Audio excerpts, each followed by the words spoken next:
"You're not his mother, you're killing him." Maya's voice cut through the silence of the mansion like a blade. She stood in the hallway, her uniform still pressed, her hands trembling, holding a bottle that contained the evidence of unspeakable cruelty. Vanessa Blackwell turned slowly, her perfect smile frozen on her face, but her eyes burned with something darker than hatred. "You should have stayed quiet," Vanessa whispered, stepping closer.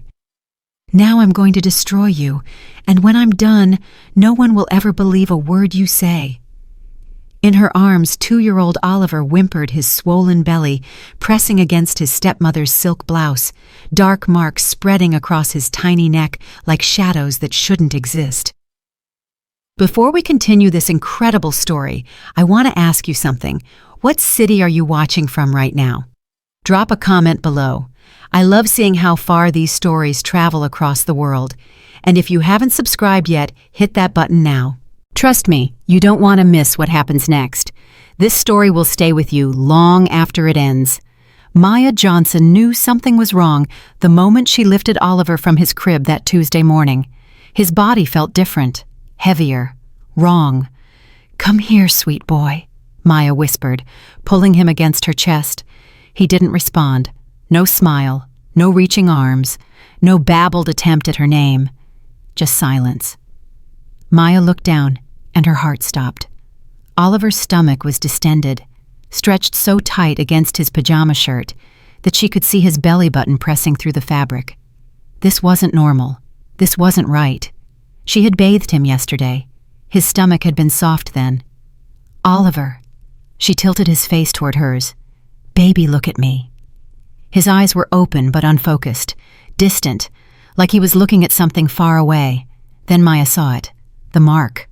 A dark patch spreading across the left side of his neck, creeping toward his collarbone like spilled ink, almost black in some places, brown in others. "Oh my God!" Maya's whisper was barely audible. "What is this?" She touched it gently with her fingertip. Oliver flinched. He actually flinched away from her touch, a whimper escaping his lips that sounded like pure pain. Maya's nursing training kicked in. 3 years of classes before life forced her to drop out. 3 years of studying symptoms and warning signs. She knew this mark meant something terrible. She reached for her phone on the changing table. Footsteps in the hallway stopped her cold. Click, click, click, heels on hardwood, approaching fast. Maya quickly adjusted Oliver in her arms, turning so his neck wasn't visible. The nursery door swung open. Vanessa Blackwell stood in the doorway, blonde hair in perfect waves, cream silk robe, makeup flawless at 6 in the morning. "You're up early," Vanessa said. Her voice was pleasant. Her eyes were not. Oliver was fussy.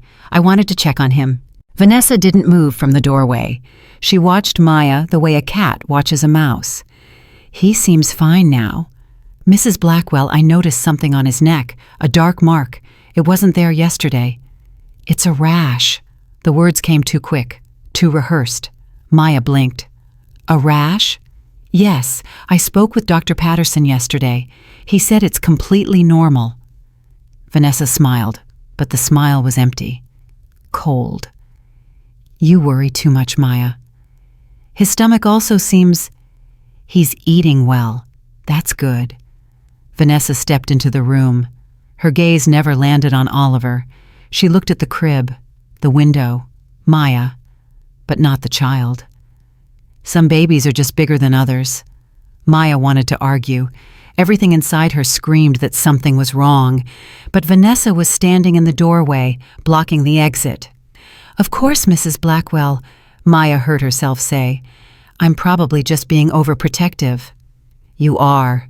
Vanessa's smile widened. "But remember, I'm his mother now. I know what's best for him." She turned and walked away, her heels clicking down the hallway. Maya stood frozen, her heart pounding. Vanessa had known about the mark. She had known before Maya even said where it was. She had an answer ready before the question was fully asked. How did she know about a mark she hadn't seen unless she had already seen it, unless she already knew it was there? Maya looked down at Oliver. He had fallen asleep against her shoulder, his breathing shallow and labored. "What is she doing to you?" Maya whispered. What's happening in this house? She had worked in Richard Blackwell's Manhattan penthouse for exactly 3 months, 92 days of caring for a 2-year-old boy who had lost his mother to cancer and didn't even know it yet. "You'll be taking care of my son," Richard had said during the interview. His voice had been heavy with exhaustion and grief. "Oliver, he's 2 years old. His mother passed away 10 months ago, ovarian cancer. It was fast." Maya had seen the devastation in his eyes, the way he couldn't look at the family photos, the way his hands trembled when he mentioned his late wife, Catherine. "I recently remarried," Richard had continued. "Vanessa, she's adjusting to motherhood, but I travel constantly for business. I need someone Oliver can depend on, someone who will truly care for him." That's what Maya had promised to do: care for him, protect him, love him as if he were her own. But she never imagined it would mean this. Oliver used to smile when she walked into the room, used to reach his chubby arms up wanting to be held, used to babble nonsense words that made her laugh until her sides hurt. He called her my because he couldn't quite pronounce Maya yet. But over the past 3 weeks, everything had changed. He barely responded anymore. He drank bottle after bottle of formula but never seemed satisfied, and his body kept swelling while his spirit faded away. Maya carefully laid Oliver back in his crib and pulled out her phone. She photographed the mark on his neck from multiple angles. She photographed his distended belly, lifting his pajama shirt to capture how tight the skin had become. She photographed his pale face, his unfocused eyes. Then she hid the phone in her pocket. She needed answers, and she knew exactly where to start. What Maya found in the kitchen changed everything.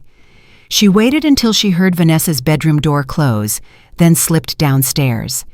Vanessa prepared Oliver's bottles in this kitchen every night, always behind closed doors, always alone. "I'm his mother," Vanessa had said on Maya's first day. "A mother should prepare her child's food. It's a bonding experience." Maya had thought it was sweet at the time. Now, she wasn't so sure. The kitchen door was unlocked. Maya slipped inside and closed it softly behind her. She opened the trash can.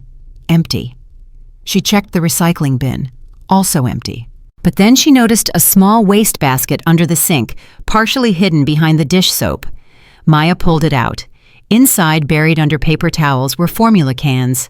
1, 2, 3, 4, 5, 6. 6 empty formula cans. Maya's breath caught. She had done the math during her first week.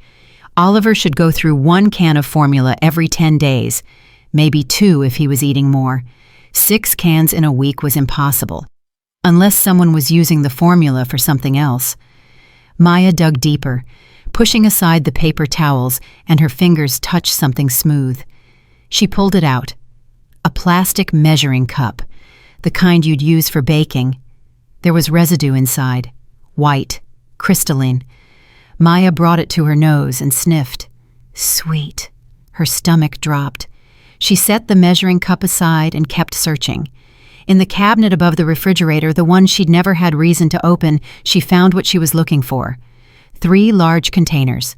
Plastic, clear, filled with white powder, sugar, pure refined white sugar, 5 pounds each, 15 pounds of sugar hidden above the refrigerator. Maya grabbed her phone and searched dark patches on toddler skin, plus swollen stomach, plus excessive sugar. The results appeared immediately. Acanthosis nigricans, a condition caused by excess insulin in the body, often triggered by consuming too much sugar.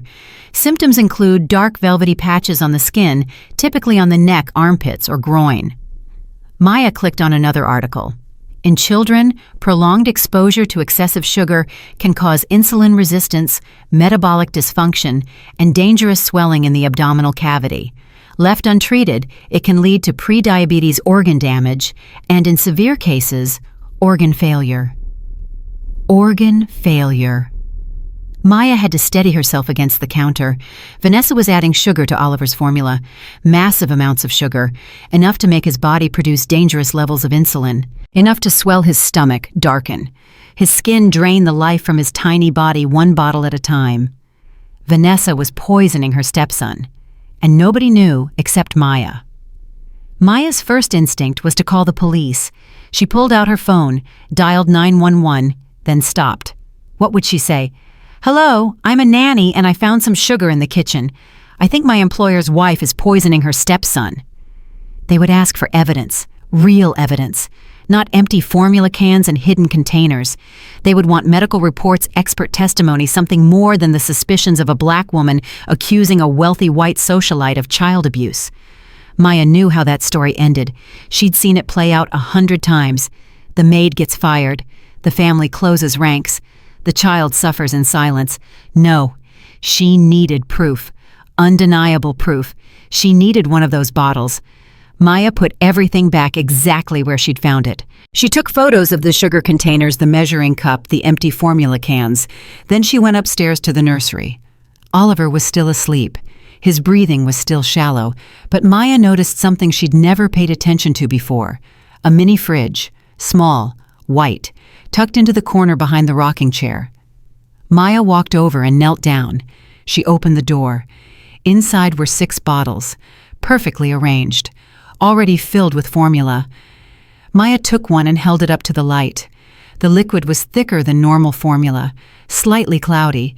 She unscrewed the cap. The smell hit her immediately. Sweet, sickeningly sweet, like candy, like dessert, like something no child should ever drink. Maya's hands trembled as she slipped the bottle into her jacket pocket. She needed to get this tested. She needed to know exactly what was in it. But first, she needed to get out of this house without Vanessa knowing. Going somewhere. Maya froze. Vanessa stood in the nursery doorway. Fully dressed now, designer jeans, cashmere sweater, diamond earrings catching the light. Her eyes were fixed on Maya's jacket pocket. "I was just checking on Oliver," Maya said, forcing her voice to stay calm. "At this hour, you've already checked on him once today. He's been restless. I wanted to make sure he was comfortable." Vanessa didn't move. She just stood there watching. "You're very dedicated," she said finally. "Richard chose well when he hired you. I care about Oliver. He's a sweet boy." "He is." Vanessa walked slowly into the room. Each step was deliberate, controlled. "You know, Maya, I've been meaning to talk to you about something." Maya's heart hammered against her ribs. "About what?" "Your role here, your responsibilities." Vanessa stopped a few feet away. "Richard trusts you completely. He's told me many times how grateful he is to have you caring for Oliver." "I'm grateful for the opportunity." "I'm sure you are," Vanessa smiled. "Jobs like this don't come along every day, especially for someone in your position." Maya felt her jaw tighten, but kept her expression neutral.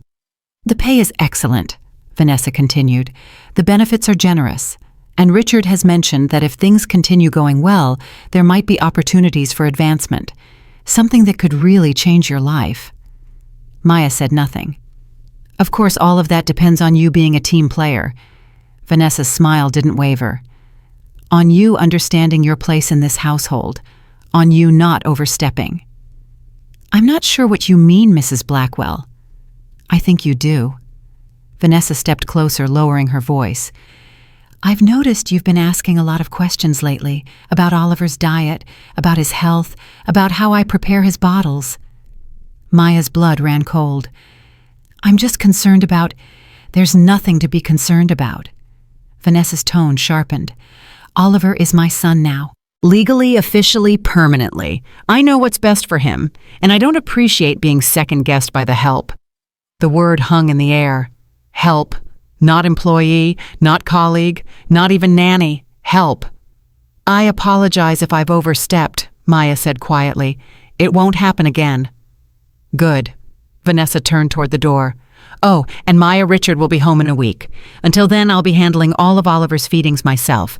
You can focus on household duties, cleaning, laundry, that sort of thing. But I always, starting today," Vanessa's voice left no room for argument. "Is that clear?" Maya swallowed hard. "Yes, Mrs. Blackwell." Vanessa smiled one last time and walked out. Maya stood motionless, her hand pressed against the bottle hidden in her pocket. Vanessa knew. She didn't know exactly what Maya had figured out, but she knew something was wrong. She was cutting Maya off from Oliver, limiting her access, tightening her control. Maya had maybe a few hours before Vanessa found a reason to fire her completely. She needed to move fast. The pharmacy was 3 blocks away. Maya walked quickly, her head down the bottle burning like a secret in her pocket. She kept expecting to hear Vanessa's voice behind her calling her back, demanding to know where she was going. But the streets were quiet. An older woman stood behind the pharmacy counter, gray hair pulled back in a neat bun, reading glasses perched on the end of her nose. "Can I help you?" she asked. Maya approached the counter, her hands trembling. "I need help. I think someone is putting something in a baby's formula, something dangerous. Is there any way to test what's in this bottle?" The pharmacist's expression changed immediately. "How old is the baby?" 2 years old. "And what symptoms is he showing?" "Swollen stomach, dark patches on his neck, lethargy. He barely responds anymore. He just sleeps." The pharmacist took the bottle from Maya's hands. "I can't do a full lab analysis here, but I can test for sugar content. If someone's adding excessive sweetener, it'll show up immediately. Please hurry." The pharmacist disappeared into the back room. Maya stood at the counter watching the clock on the wall. Each second felt like an hour. She thought about Oliver lying in his crib, his tiny body struggling against the poison being fed to him. She thought about what would happen if she was wrong, if this was all a misunderstanding, if she lost her job, her reputation, everything she'd worked for. But then she thought about Oliver's face, the way he used to smile when she walked into the room, the way he used to reach for her, calling her my. He hadn't smiled in 3 weeks. He hadn't reached for anyone. He was disappearing 1 bottle at a time. The pharmacist emerged from the back room. Her face was pale. "Where did you get this?" she asked quietly. "From the baby's nursery. His stepmother prepares the bottles." The pharmacist set the bottle on the counter. "This formula contains more than 4 times the normal sugar content, possibly 5 times. Her voice was steady, but Maya could hear the horror beneath it. If a child is drinking this regularly, his body would be in constant overdrive. His pancreas would be producing dangerous levels of insulin. His stomach would swell from the excess liquid and metabolic stress. Maya gripped the counter edge. The dark marks on his skin. Acanthosis nigricans. It happens when there's too much insulin in the body. The pharmacist looked at Maya with serious eyes. This isn't accidental. Someone is deliberately adding massive amounts of sugar to this child's food. This is poisoning. Maya felt her knees go weak. What do I do? You call Child Protective Services. You call the police. You get that baby to a hospital tonight. But I'm just the nanny. His stepmother is wealthy, connected. She'll deny everything. She'll say, I'm lying. Then you need more evidence. The pharmacist pulled out a notepad and began writing. I'm documenting everything. The date, the time, the test results. I'll sign it as a witness. But you need photographs, records, anything that proves a pattern. Maya's phone buzzed in her pocket. She pulled it out and felt her blood run cold. A text from Vanessa. Where are you? Oliver needs his evening bottle. Come home immediately. Maya stared at the message. Vanessa knew she was gone. I have to go, Maya said. Thank you. She grabbed the bottle and ran. The walk back felt like the longest 3 blocks of Maya's life. Every step she expected to see Vanessa waiting for her. Every corner she braced for confrontation. Maya entered the building, nodded to the doorman, and took the private elevator to the penthouse. The doors opened. Vanessa was standing in the foyer, waiting. Where were you? Her voice was sharp. I needed some air. I wasn't feeling well. You weren't feeling well, so you left a sick child alone in the house. He was sleeping. I was only gone for 45 minutes. Vanessa stepped forward. I timed it. Maya's stomach clenched. Mrs. Blackwell, Give me your phone. The demand was so sudden that Maya just stared at her. What? Your phone. Give it to me, now. I don't understand. Why would you need my... Because I don't trust you anymore. Vanessa's mask slipped. Her voice turned cold, dangerous. You've been asking too many questions, poking around in places you don't belong. I want to see what you've been doing, what you've been photographing, who you've been talking to. Maya's hand went to her pocket. The photographs, the evidence, everything she needed was on that phone. I'm not giving you my phone, Maya said quietly. It's my personal property. And this is my home. Vanessa's eyes narrowed. You work for me. You live under my roof. If you want to keep your job, you'll hand it over right now. Maya didn't move. The two women stared at each other. Fine, Vanessa said finally. If that's how you want to play this. She pulled out her own phone and began typing.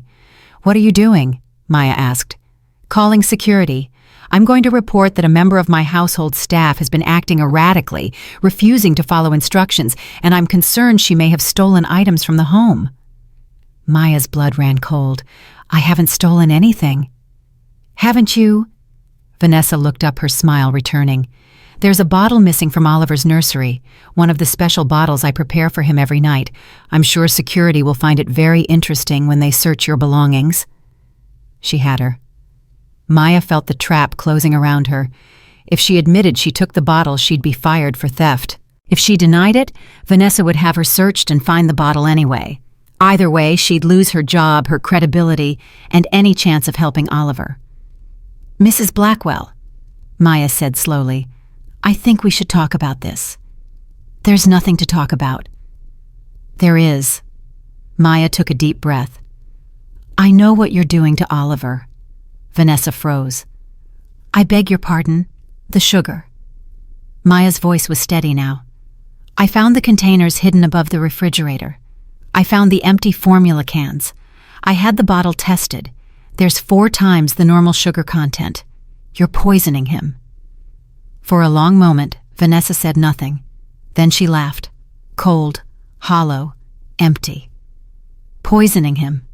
That's quite an accusation. It's the truth. Is it? Vanessa began walking slowly toward Maya. Let me tell you what the truth is. The truth is that you're a nanny who got in over her head.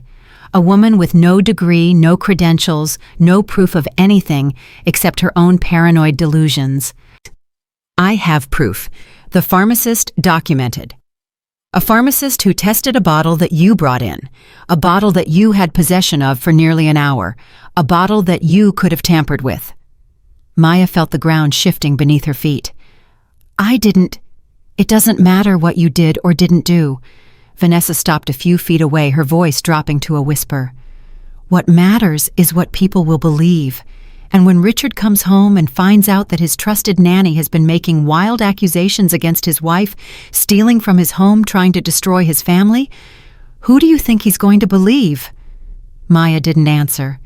He's going to believe me, Vanessa continued, because I've spent 10 months making him trust me, depend on me, love me.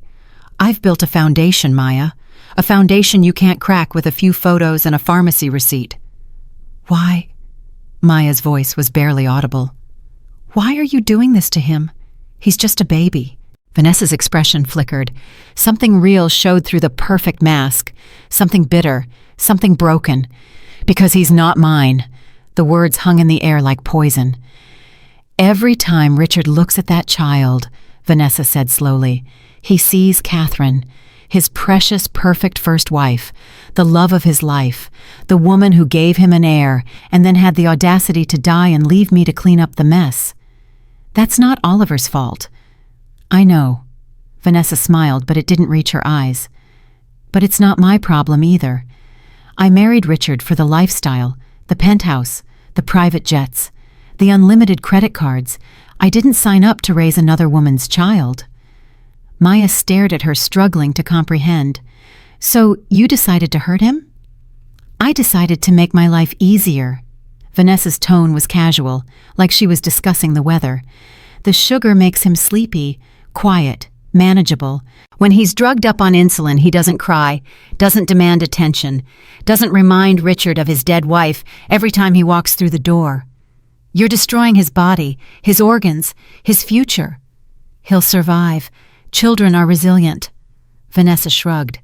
Once Richard is home, once I've solidified my position in this family, I'll cut back. The symptoms will fade. No one will ever know. I'll know. Vanessa's smile widened. Yes, you will. She stepped closer. Which is why you have two choices right now. Option 1, you forget everything you've seen. You go back to being the quiet, obedient help that Richard hired. You keep your job, your apartment, your life. And option 2. Vanessa's expression hardened. You try to be a hero. You go to the police, to Richard, to the newspapers. You make accusations you can't prove, and I destroy you. Maya didn't flinch. You can't destroy what's already been documented. Evidence that means nothing without corroboration. Vanessa cut her off. Evidence that will be dismissed as the ravings of a disgruntled employee. Evidence that will disappear in a sea of legal motions and expert witnesses.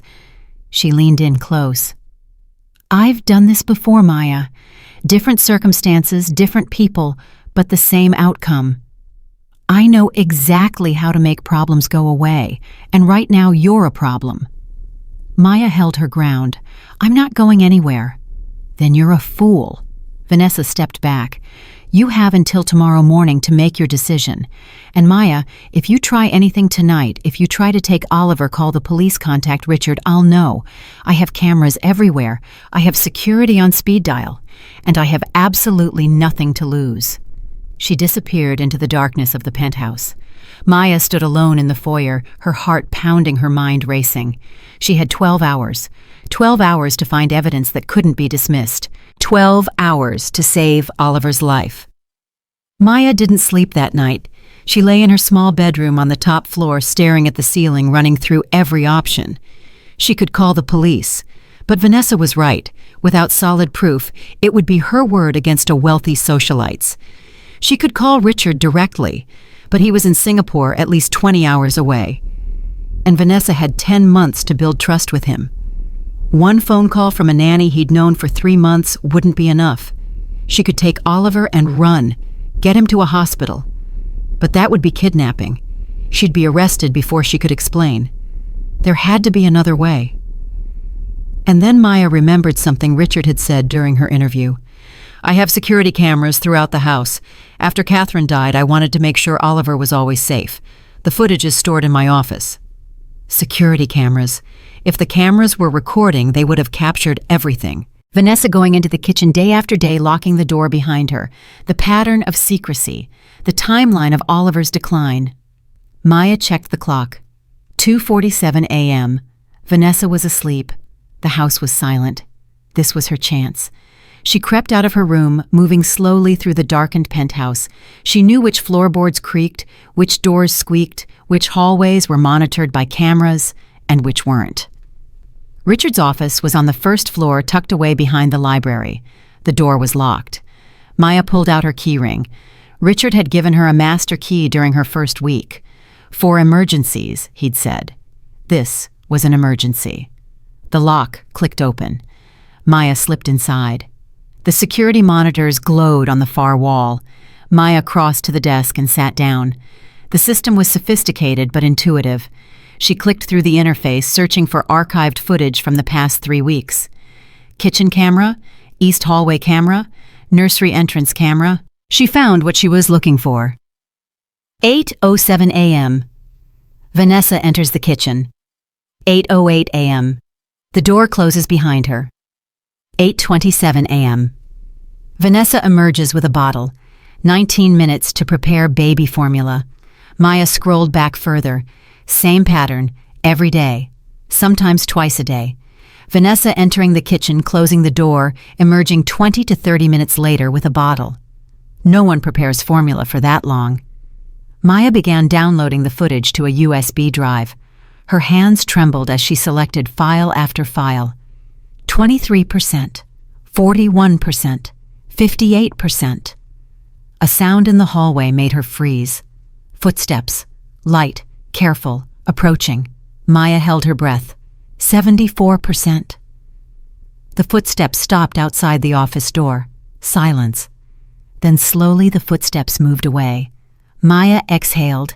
89%, 95%, 100%. Download complete.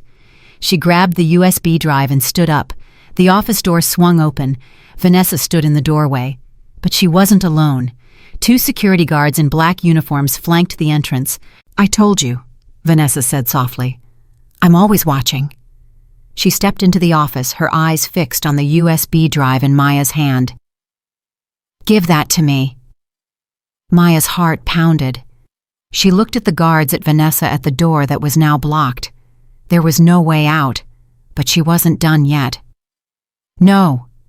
The word came out stronger than Maya expected. Vanessa's smile faltered. "Excuse me." "I said no." Maya clutched the USB drive tighter. "This is evidence. Evidence of what you've been doing to Oliver. Evidence that proves you've been poisoning a 2-year-old child. Evidence you obtained by breaking into my husband's office in the middle of the night." Vanessa's voice hardened.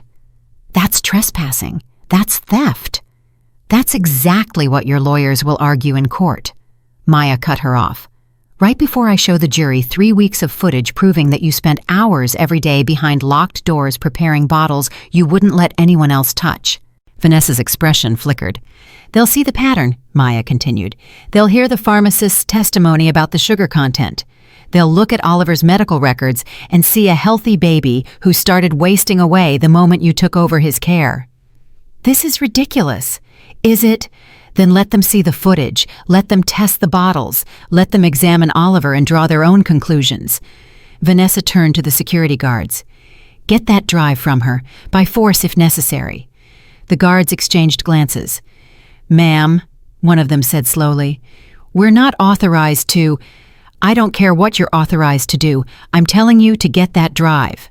The guards didn't move. "Ma'am," the other one said, "if what she's saying is true, if there's evidence of child abuse on that drive, we can't be part of destroying it. That's a felony." Vanessa's face flushed with anger. "You work for me. We work for Mr. Blackwell." The first guard met her gaze. "And I don't think he'd want us to help cover up something like this." Maya felt a surge of hope. "Call him," she said. "Call Richard right now. Let him decide what to do." Vanessa's eyes darted between Maya and the guards. For the first time since Maya had met her, Vanessa Blackwell looked uncertain. And then, from somewhere in the penthouse, a sound cut through the silence. Oliver. Crying. Not the weak whimper Maya had grown used to over the past 3 weeks. This was different, louder, more desperate, a sound of real pain. Maya pushed past Vanessa and ran. She sprinted through the penthouse, her heart pounding, the USB drive still clutched in her hand. She took the stairs 2 at a time. She burst into the nursery. Oliver was sitting up in his crib, his face red tears streaming down his cheeks. He was clutching his stomach with both hands, his tiny body shaking. My, he cried when he saw her. My, hurt. Maya rushed to him, lifting him from the crib. His belly pressed against her hard as a drum burning hot. "I know, baby. I know it hurts. But I'm here now. I'm going to get you help." She turned toward the door. Vanessa was standing there, blocking the exit. "Put him down," Vanessa said quietly. Maya held Oliver tighter. "No. He's my son. You have no right. He's dying." Maya's voice cracked. "Can't you see that? Can't you see what you've done to him?" For just a moment, something flickered in Vanessa's eyes. Guilt, fear, regret, but it vanished as quickly as it appeared. "Put him down, or I'll call the police and tell them you tried to kidnap my child." Maya looked down at Oliver. His crying had faded to soft whimpers. His tiny hands clutched her uniform, holding on like she was the only safe thing in his world. Maybe she was. "Call them," Maya said. "Call the police. Call Richard. Call whoever you want. But I'm not putting this baby down until a doctor examines him." She pushed past Vanessa and walked out of the nursery. "Where are you going?" Vanessa called after her. Maya didn't answer. She carried Oliver down the stairs through the foyer, past the security guards who watched in silence. The elevator doors opened. A man stood inside, tall, dark hair, expensive suit, exhausted eyes, Richard Blackwell. He stared at Maya holding his son, at the tears on Oliver's face, at the way the little boy clung to his nanny like his life depended on it. "What the hell is going on?" he demanded. Behind Maya, Vanessa's footsteps stopped abruptly. "Richard," Vanessa's voice was sweet, surprised. "Darling, you're home early. I wasn't expecting—" "I got your message," Richard said, his eyes still on Maya. "You said there was an emergency, that I needed to come home immediately." Maya felt her heart stop. Vanessa had called him. She had called him to come home so she could fire Maya in front of him, so she could accuse Maya of theft, of instability, of endangering Oliver. But now Maya had the evidence in her hand, and Oliver was in her arms, and Richard was standing right in front of her. "Mr. Blackwell," Maya said, her voice steady, despite the fear coursing through her veins. "I need to tell you something, about your wife, about your son, and you need to listen." She took a deep breath. "Because Oliver doesn't have much time." Richard Blackwell stood frozen in the elevator doorway, his eyes moving from Maya to the crying child in her arms, to his wife standing at the top of the stairs. "Someone tell me what's going on," he said. "Right now." "Richard, darling, let me explain." Vanessa rushed down the stairs, her voice soft and concerned. "This woman has been acting erratically all day. She stole from the nursery. She broke into your office. She's been making wild accusations, and I'm worried she might be having some kind of breakdown." "That's a lie," Maya said. "She took Oliver without permission. She was trying to leave the building with him. I had to call security." Vanessa reached for Richard's arm. "I'm so glad you're home. I've been handling this alone, and it's been terrifying." Richard looked at his wife, then at Maya, then at his son. Oliver was whimpering against Maya's chest, his small hands clutching her uniform like he was afraid to let go. His face was pale, his breathing was shallow, and there, spreading across his neck, was a dark mark that Richard had never seen before. "What's that on his neck?" Richard asked quietly. Vanessa's smile flickered. "It's just a rash, darling. Dr. Patterson said—" "I didn't ask you." Richard's voice was sharp. "Maya, what is that?" Maya took a deep breath. "It's called acanthosis nigricans. It's a condition caused by excess insulin in the body. It happens when someone consumes dangerous amounts of sugar over a prolonged period." "That's ridiculous," Vanessa laughed. "Oliver doesn't eat sugar. He's on formula." "Formula that you've been adding sugar to." Maya's voice was steady. 5 times the normal amount, every bottle, every day, for weeks. Richard's face went pale. "What?" "She's lying," Vanessa said quickly. "She's a disgruntled employee trying to extort us. She probably wants money to keep quiet about some fabricated scandal." "I have proof." Maya pulled out the USB drive with her free hand. 3 weeks of security footage showing your wife entering the kitchen, locking the door behind her, and spending 20 to 30 minutes preparing bottles that should take 2 minutes. I have photographs of 15 pounds of sugar hidden above your refrigerator. I have a signed statement from a pharmacist confirming that the formula in Oliver's bottles contains 4 to 5 times the normal sugar content. Richard stared at the USB drive. "And I have your son." Maya's voice cracked. "Look at him, Richard. Really look at him.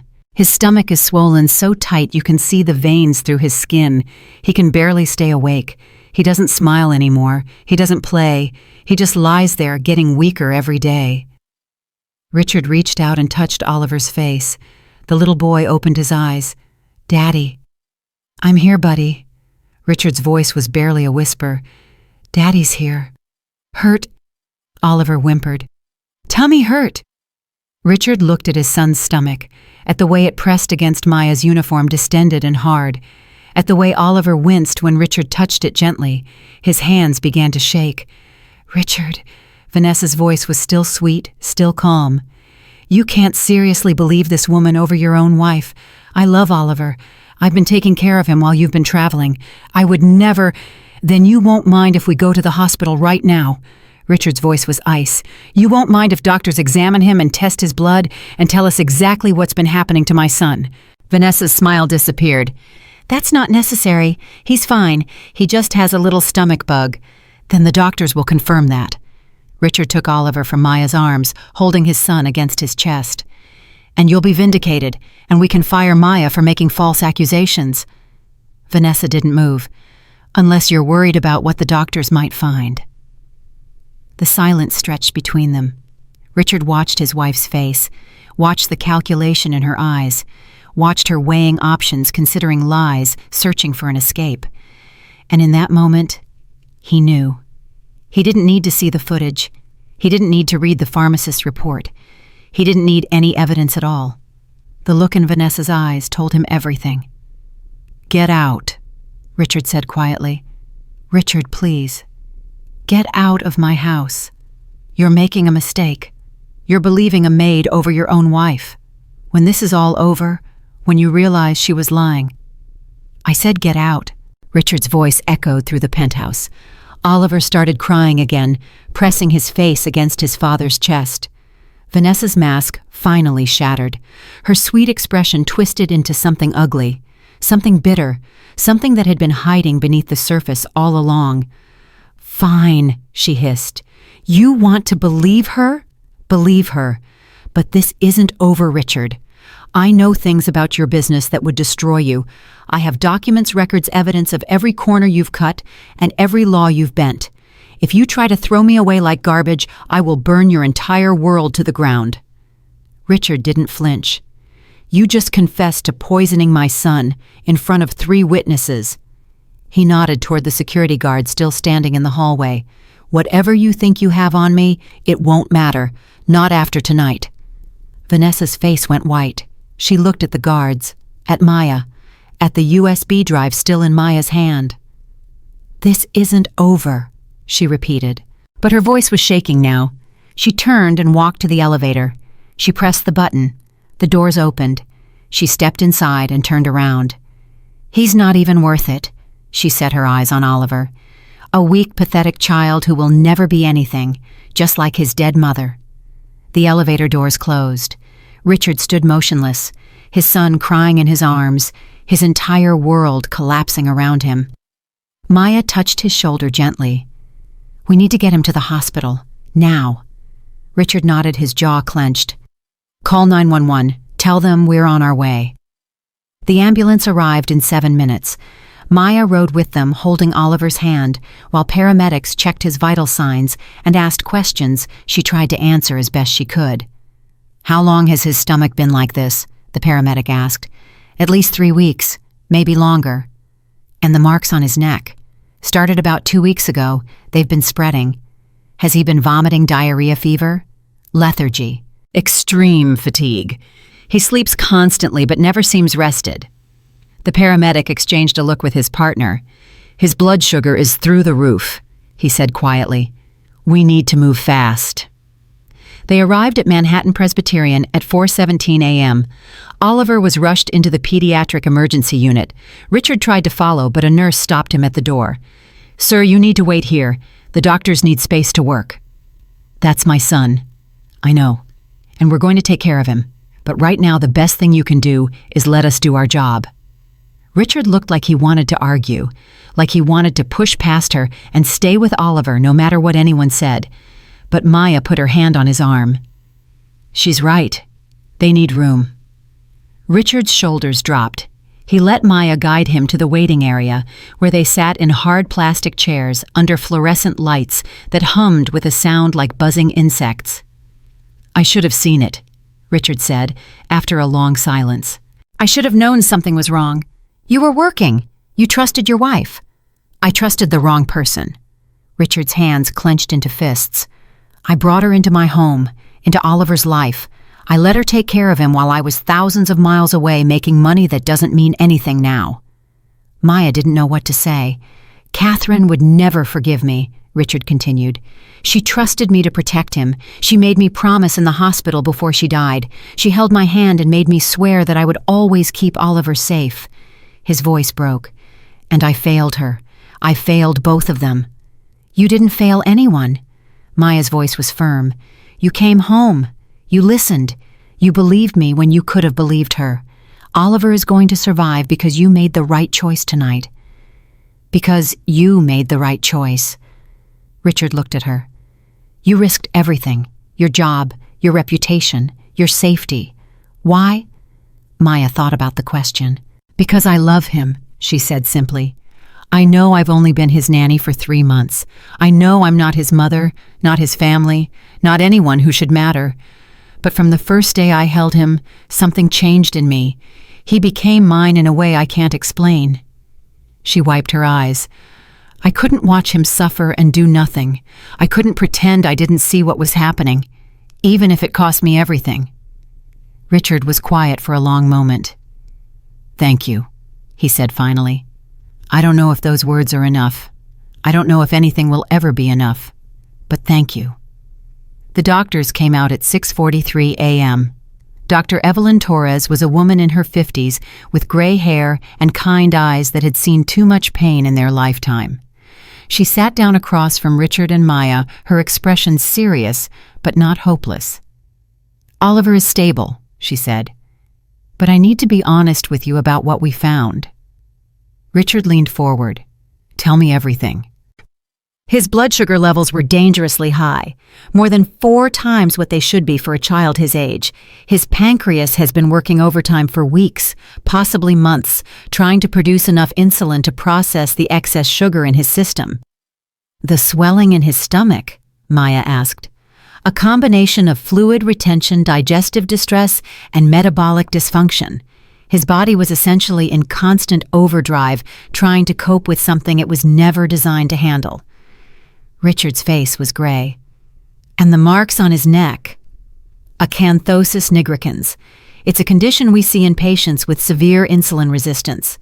The good news is that it's reversible with proper treatment. Dr. Torres paused. The bad news is that if this had continued for another few weeks, we'd be looking at permanent damage, prediabetes, metabolic disorders, potential organ failure. Maya felt her stomach drop. He's 2 years old, Richard whispered. How could anyone do this to a 2-year-old? Dr. Torres shook her head slowly. I've been a pediatrician for 30 years. I've seen things that would break most people. But this case... She trailed off. This is deliberate harm disguised as care. It's one of the worst forms of abuse because it's so hard to detect. What happens now? Maya asked. Oliver will need to stay in the hospital for at least a week, possibly longer. We need to stabilize his blood sugar, repair the damage to his digestive system, and make sure there are no long-term complications. Dr. Torres looked at Richard. I'm also required by law to report this to Child Protective Services. There will be an investigation. I understand. Richard's voice was hollow. I'll cooperate fully. There's one more thing. Dr. Torres hesitated. I need to ask about the circumstances. Who was preparing Oliver's food? Who had access to him on a daily basis? My wife, Richard said. The word came out bitter. My wife was preparing all of his bottles. She insisted on it. She said it was a bonding experience. Dr. Torres nodded slowly. And where is your wife now? I don't know. I told her to leave. I told her to get out of my house. Richard's hands clenched. She threatened me before she left. Said she would destroy my business, expose secrets, burn everything down. Mr. Blackwell, you need to contact the police, tonight, before she has time to destroy evidence or flee the city. Richard looked at Maya. I have the security footage, Maya said. 3 weeks of recording showing her entering the kitchen, locking the door, preparing bottles in secret. I have photographs of the sugar she hid above the refrigerator. I have a signed statement from a pharmacist who tested one of the bottles. Dr. Torres's eyes widened. You gathered all of this yourself? Yes. How? Because no one else was going to. Maya's voice was steady. Because Oliver couldn't speak for himself. Because I was the only person who saw what was happening and refused to look away. Dr. Torres was silent for a moment. You know, she said finally, in medical school they teach us that sometimes the most important diagnoses come from people who aren't doctors at all. Parents who sense something is wrong with their child.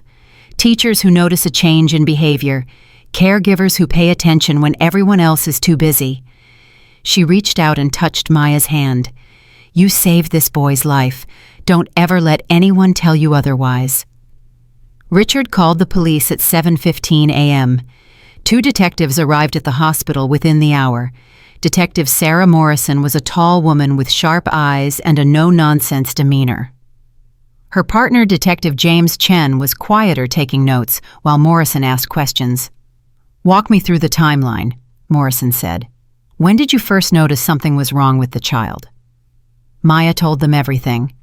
The swollen stomach, the dark marks, the hidden sugar, the pharmacy test, the confrontation with Vanessa, the security footage. She handed over the USB drive. This contains 3 weeks of recordings from the penthouse security cameras. It shows Vanessa Blackwell entering the kitchen multiple times a day, locking the door behind her, and spending 20 to 30 minutes preparing bottles that should take 2 minutes at most. Morrison studied the drive. And the pharmacy test. Ruth Greenwald at Greenwald Pharmacy on 73rd Street. She tested the bottle at approximately 8:30 p.m. last night.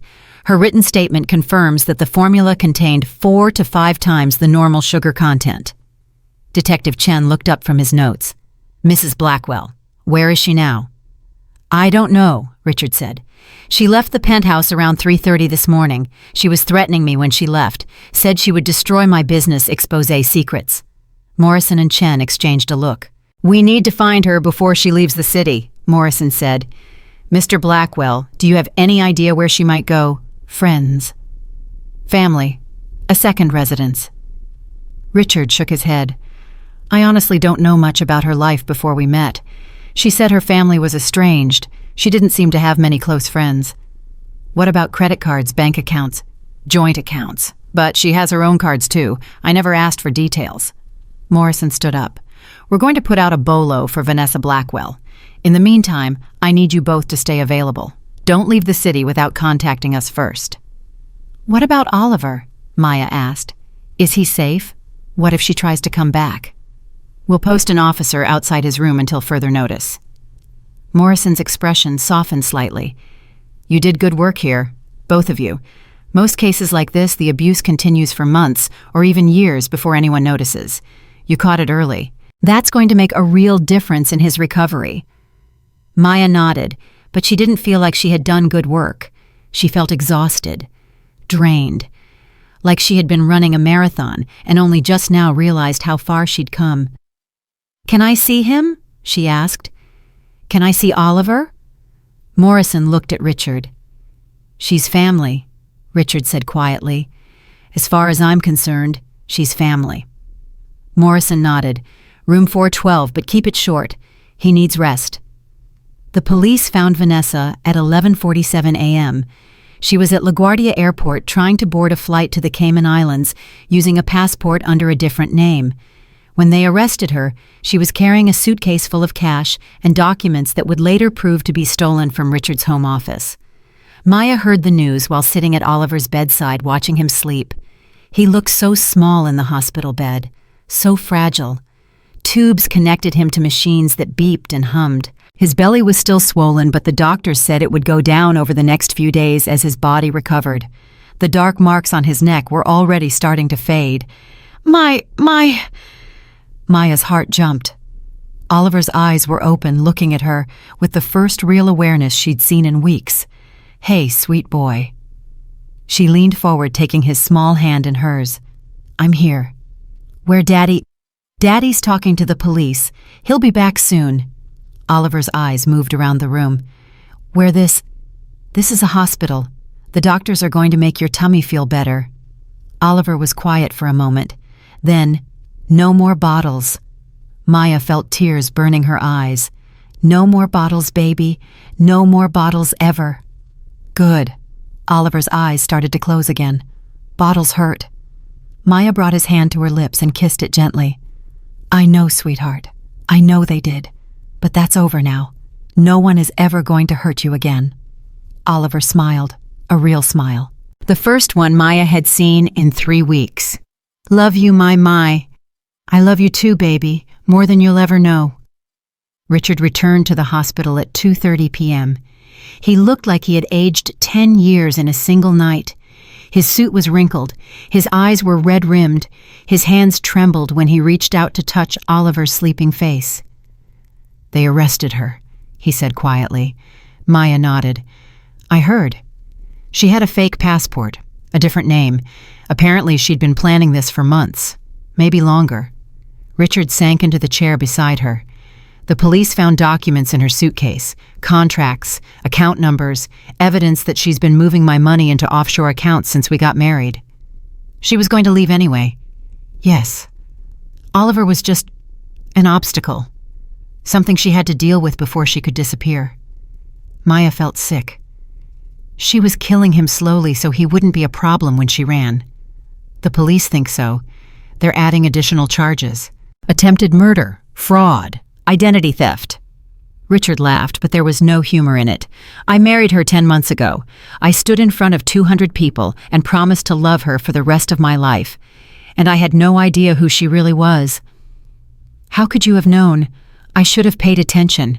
I should have noticed that she never actually touched Oliver unless someone was watching. That she never played with him or read to him or did any of the things a real mother would do. Richard's voice broke. Catherine would have seen it. Catherine would have known in a second that something was wrong with that woman. You can't compare yourself to Catherine. Why not? She was Oliver's mother. She knew how to love him, how to protect him, how to put him first. Richard looked at Maya. You knew too. You saw what was happening, and you didn't stop until you found the truth. But me, I was so desperate to not be alone that I let a monster into my home. Maya didn't have an answer for that. They sat in silence watching Oliver sleep, listening to the beep of the heart monitor and the quiet footsteps of nurses in the hallway. I want you to stay, Richard said finally. Maya looked at him. Not as a nanny, not as an employee, as part of this family. Richard's eyes were wet. Oliver needs you. I need you. I can't do this alone, Maya. I can't raise him by myself, not after everything that's happened. Mr. Blackwell, Richard, please. Maya took a deep breath. Richard, you barely know me. I know that you risked everything to save my son. I know that you stayed when anyone else would have run. I know that Oliver looks at you like you're the only safe thing in his world. Richard reached out and took her hand.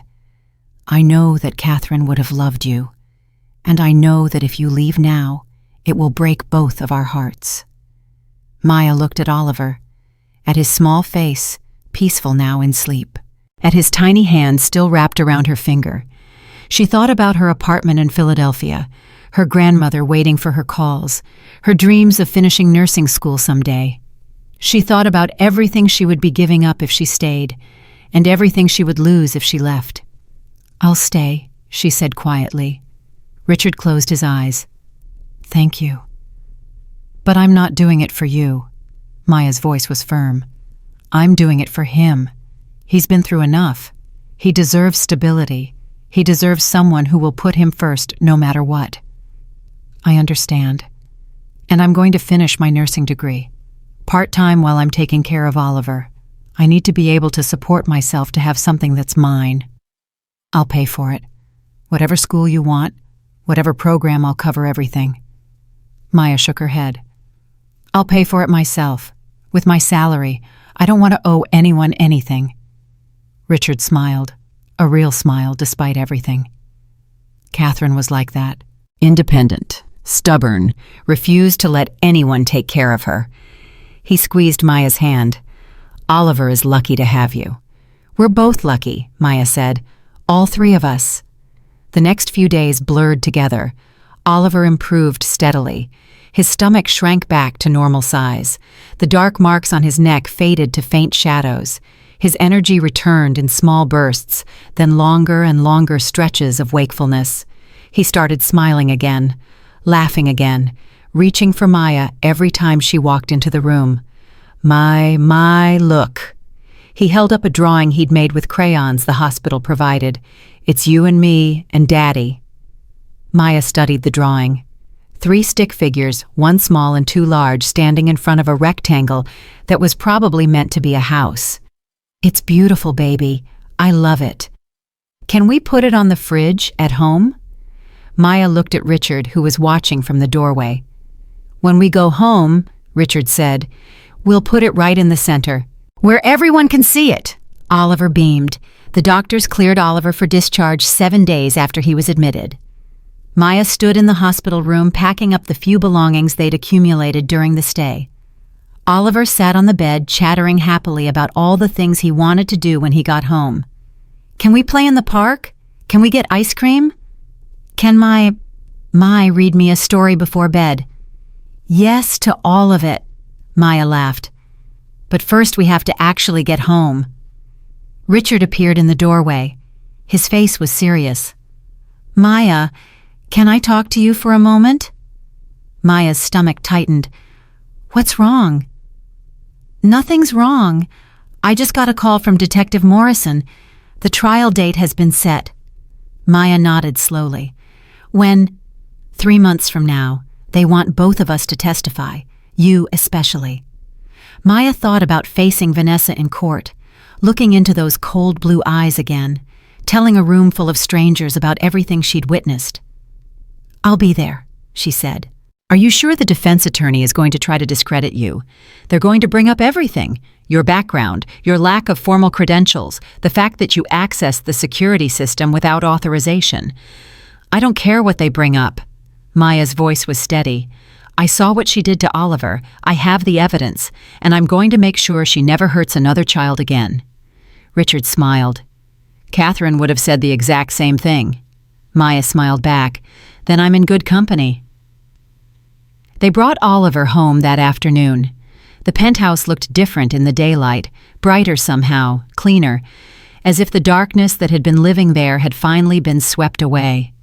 Oliver ran from room to room, touching things he'd missed, chattering about everything he saw.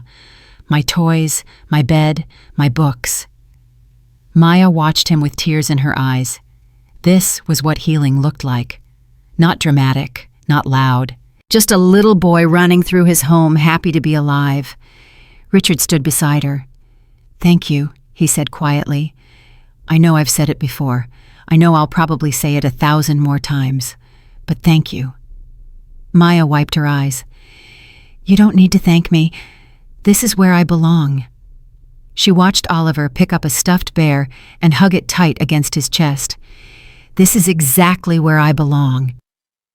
3 weeks after Oliver came home from the hospital, Maya received a phone call that changed everything. She was sitting in the kitchen watching Oliver eat his breakfast when her phone buzzed. The number was unfamiliar. "Hello? Is this Maya Johnson?" The voice was female, professional, cold. "Yes, who is this?" "My name is Patricia Hartwell.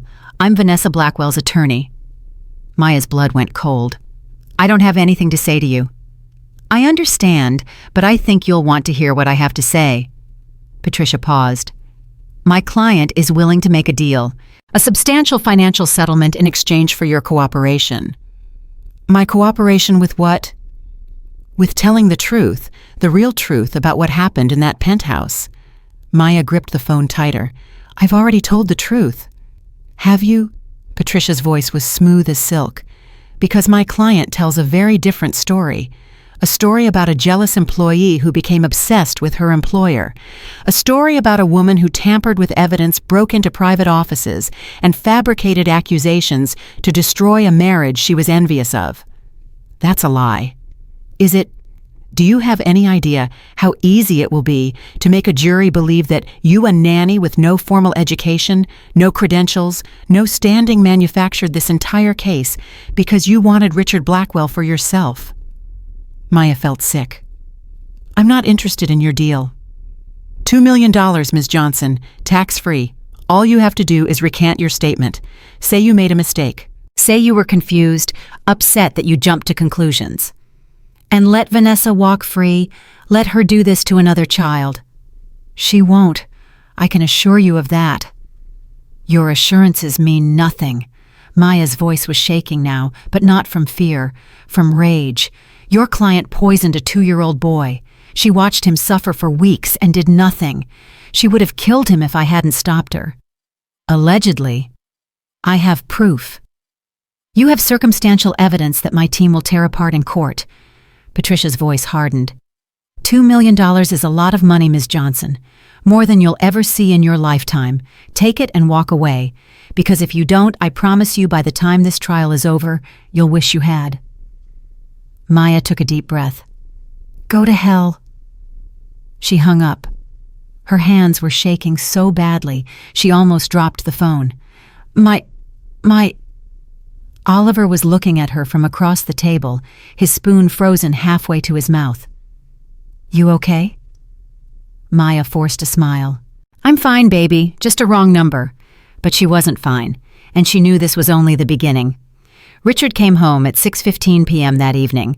Maya met him at the door and told him everything about the phone call. His face went from concern to fury in seconds. She's trying to intimidate you. She's doing more than trying. Maya handed him a folder. This came by courier 2 hours ago. Richard opened the folder and read the first page. His jaw clenched. A subpoena for your phone records, your bank statements, your employment history going back 10 years. They're going to dig up everything they can find. Every mistake I've ever made, every job I've ever lost, every person who's ever had a bad word to say about me. That's standard defense strategy. They're trying to make you look unreliable. And it might work, Maya's voice cracked. I don't have a perfect record, Richard. I dropped out of nursing school. I've been fired from 2 jobs. I have credit card debt I'm still paying off. None of that matters. It matters to a jury. Maya sank into a chair. They're going to paint me as a gold digger, a liar, someone who saw an opportunity to get close to a wealthy man and took it. Richard knelt in front of her. Maya, look at me. She met his eyes. I don't care what they say about you. I know who you are. Oliver knows who you are. And when you get on that stand and tell the truth, the jury will know too. What if they don't believe me? Then we'll make them believe. We have the evidence. We have the medical records. We have 3 weeks of security footage that shows exactly what Vanessa did. Her lawyer says they'll tear it apart. Her lawyer is bluffing. Richard's voice was firm. Patricia Hartwell is good at making threats. But when it comes to actual courtroom battles, she's lost more cases than she's won. I looked her up. Maya felt a small spark of hope. Really? Really? She's all bark and no bite. Richard squeezed her hands. We're going to get through this, together. Maya nodded slowly. Together. But deep down, a part of her was still afraid. The next 2 months were a blur of preparation. The prosecutor, a sharp-eyed woman named Amanda Chen, met with Maya at least once a week. They went over her testimony again and again, preparing for every possible question the defense might ask. They're going to try to make you angry, Amanda warned. They're going to imply things about your character, your motives, your relationship with Richard. You cannot react. You cannot lose your temper. If you do, you play right into their hands. I understand. Do you? Because I've seen witnesses with much more experience than you crumble on the stand when a good defense attorney starts pushing buttons. I won't crumble. Maya's voice was steady. I've been through worse than a few pointed questions. Amanda studied her for a long moment. Then she smiled. I believe you. The trial began on a Monday morning in October. Maya arrived at the courthouse at 8:30 a.m. wearing a simple navy dress that Amanda had helped her pick out. Nothing too fancy, nothing that would make her look like she was trying too hard. Richard was already there sitting in the front row behind the prosecution table. Oliver was at home with a trusted babysitter, one of the security guards, who had refused to help Vanessa that night 3 months ago. And there at the defense table sat Vanessa Blackwell. She looked different than Maya remembered. Smaller somehow. Her hair was pulled back in a severe bun. Her makeup was minimal. Her outfit was conservative, designed to make her look like a victim rather than a predator. When Maya walked in, Vanessa turned and looked at her. Their eyes met. Vanessa smiled. It was the same smile Maya had seen 100 times in the penthouse, sweet on the surface, cold underneath. Maya didn't look away. She held Vanessa's gaze until the bailiff called for everyone to rise and the judge entered the courtroom. This is it, Amanda whispered. Are you ready? Maya nodded. I've been ready for 3 months. The prosecution's opening statement painted a clear picture. Amanda Chen stood before the jury and laid out the facts in simple, devastating terms. This case is about a woman who married a wealthy widower for his money, and then systematically poisoned his 2-year-old son to make her own life more convenient. This case is about a child who was too young to speak for himself, too small to fight back, too innocent to understand why the person who was supposed to love him was slowly killing him instead. She pointed at Vanessa. Vanessa Blackwell is not a victim. She is not a misunderstood stepmother struggling to bond with a difficult child. She is a predator who targeted a grieving man, wormed her way into his life, and then began a calculated campaign of abuse against his son. Amanda turned to the jury. Over the next few days, you will hear testimony from doctors who treated Oliver Blackwell. You will see security footage showing Vanessa Blackwell spending hours behind locked doors preparing formula bottles that contained 4 to 5 times the normal amount of sugar. You will hear from a pharmacist who tested those bottles and confirmed they were essentially poison. She paused. And you will hear from Maya Johnson, a nanny who saw what was happening, who gathered evidence at great personal risk, and who ultimately saved Oliver Blackwell's life. Amanda's voice dropped. Vanessa Blackwell almost got away with murder. The only reason she didn't is because one woman refused to look away. I ask you to remember that as you hear the evidence. And I ask you to hold Vanessa Blackwell accountable for what she did. She sat down. Patricia Hartwell's opening statement was exactly what Maya had feared. Ladies and gentlemen of the jury, you've just heard a very compelling story. A story of good versus evil, of a heroic nanny, and a villainous stepmother. It's the kind of story you see in movies and television shows. She smiled warmly at the jury. But this is not a movie. This is real life. And in real life, things are rarely so simple. She began pacing slowly in front of the jury box. The prosecution wants you to believe that my client is a monster, but the truth is far more complicated. The truth is that Vanessa Blackwell is a woman who married a man she loved and tried her best to care for a child who was not her own, a child who was already struggling with health issues before she ever entered the picture. Maya felt her stomach tighten.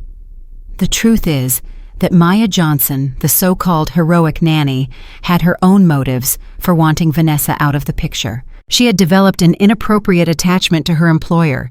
She was jealous of his wife. And when she saw an opportunity to destroy that marriage, she took it. Patricia stopped in front of Maya's seat. Maya Johnson stole evidence from the Blackwell home. She broke into a private office. She tampered with baby formula bottles to create false evidence of wrongdoing. And then she convinced a grieving, vulnerable man that his wife was a monster. She turned back to the jury. Over the next few days, the defense will present evidence that tells a very different story than what the prosecution wants you to believe. We will show you that Oliver Blackwell's health issues were pre-existing and unrelated to anything my client did. We will show you that Maya Johnson had every reason to lie and fabricate evidence. Patricia's voice hardened. The prosecution talks about holding people accountable. I agree. Someone should be held accountable for what happened to Oliver Blackwell. But that someone is not Vanessa Blackwell. That someone is Maya Johnson. She sat down. Maya felt like she couldn't breathe. The first witness was Dr. Evelyn Torres. Amanda led her through a detailed explanation of Oliver's condition when he was admitted to the hospital. The dangerously high blood sugar levels, the insulin resistance, the dark marks on his skin, the swollen, distended stomach. In your expert opinion, Dr. Torres, what caused these symptoms? Prolonged exposure to excessive amounts of sugar. The child's body was essentially being poisoned by an overload of glucose. And is this consistent with normal infant formula consumption? Absolutely not. Normal formula contains carefully balanced amounts of sugar. What this child was consuming was 4 to 5 times higher than any safe level. Could this have been accidental? No. Dr. Torres's voice was firm. This was deliberate. Someone was intentionally adding massive amounts of sugar to this child's food. Patricia Hartwell's cross-examination was aggressive. Dr. Torres, are you aware that Oliver Blackwell was born prematurely? I am. And are you aware that premature infants often have metabolic issues that can persist into early childhood? They can, yes. Isn't it possible that Oliver's symptoms were related to his premature birth rather than any deliberate action by my client? The blood sugar levels we recorded were far too high to be explained by pre-existing conditions alone. But you can't say with 100% certainty that his symptoms were caused by added sugar, can you? Dr. Torres hesitated. Medicine rarely deals in 100% certainties. So there's room for doubt. I wouldn't characterize it that way. But you can't rule out other explanations entirely. Dr. Torres's jaw tightened. In my professional opinion, this child was being poisoned. The evidence is overwhelming. That's your opinion. Thank you, Dr. Torres. Maya felt her heart sink as Patricia sat down with a satisfied smile. The second day of the trial brought Ruth Greenwald to the stand. The elderly pharmacist who had tested Maya's bottle walked slowly to the witness box, her gray hair neatly pinned back, her expression calm but determined. Ms. Greenwald, Amanda began, can you tell the court what happened on the night of July 15th? A young woman came into my pharmacy. She was clearly distressed. She told me she believed someone was putting something dangerous in a baby's formula, and she asked if I could test it. And did you test it? I did. I ran a sugar content analysis. It's a standard test we can do in-house. What did you find? The formula contained 4 to 5 times the normal sugar content, far beyond anything safe for a child to consume. Did you document your findings? Yes, I wrote everything down, the date, the time, the test results. I signed it as a witness. Amanda entered the document into evidence. Patricia's cross-examination was brief but pointed. Ms. Greenwald, how long did Maya Johnson have possession of that bottle before she brought it to you? I don't know exactly, perhaps an hour. An hour, long enough for her to add something to it herself, wouldn't you say? I suppose, but yes or no, Ms. Greenwald, long enough? Ruth's lips tightened. Yes. Did you see Maya Johnson take this bottle from the Blackwell home? No. Did you have any way of verifying that this bottle actually came from the Blackwell nursery? Only her word. So for all you know, this bottle could have come from anywhere. Maya Johnson could have prepared it herself, added the sugar herself, and then brought it to you as part of an elaborate scheme to frame my client. I don't believe that's what happened. But you can't prove it didn't happen. Ruth was silent. No further questions. Maya was called to the stand on the third day. Her hands were shaking as she walked to the witness box. She could feel everyone's eyes on her. The jury, the judge, Richard sitting in the front row with tears in his eyes, and Vanessa watching with that cold, calculating smile. Please state your name for the record, Amanda said. Maya Johnson. Ms. Johnson. How long have you worked for the Blackwell family? Approximately 6 months now. I was hired 3 months before Oliver was hospitalized. Can you describe your relationship with Oliver Blackwell? I love him. Maya's voice cracked. I know I'm just his nanny. I know I'm not his mother. But from the first day I held him, something changed in me. He became mine in a way I can't explain. When did you first notice something was wrong with Oliver? Maya told the story from the beginning, the swollen stomach, the dark marks, Vanessa's strange behavior, the hidden sugar, the pharmacy test, the confrontation in the foyer. She told it all, her voice steady despite the tears streaming down her face. Why didn't you go to the police immediately? Amanda asked. Because I knew they wouldn't believe me, a black nanny accusing a wealthy white woman of child abuse without solid proof. Maya shook her head. I've seen how those stories end. The maid gets fired, the family closes ranks, the child keeps suffering. So what did you do instead? I gathered evidence. I documented everything. I took photographs, collected test results, accessed security footage. I built a case that couldn't be ignored. And then what happened? I confronted Vanessa. I told her I knew what she was doing, and she admitted it. A murmur went through the courtroom. She admitted it. Yes, she told me she was adding sugar to Oliver's bottles to make him sleepy and quiet. She said he wasn't worth the effort of raising. She said she married Richard for his money, not for his son. Did anyone else witness this confession? No, it was just the two of us. Amanda nodded. Thank you, Ms. Johnson. Patricia Hartwell stood up slowly. Ms. Johnson, you claim my client confessed to you, But there's no recording of this confession, is there? No. No witnesses. No. Just your word against hers. Yes. Patricia smiled. Let's talk about your history, Ms. Johnson. You dropped out of nursing school, is that correct? Yes.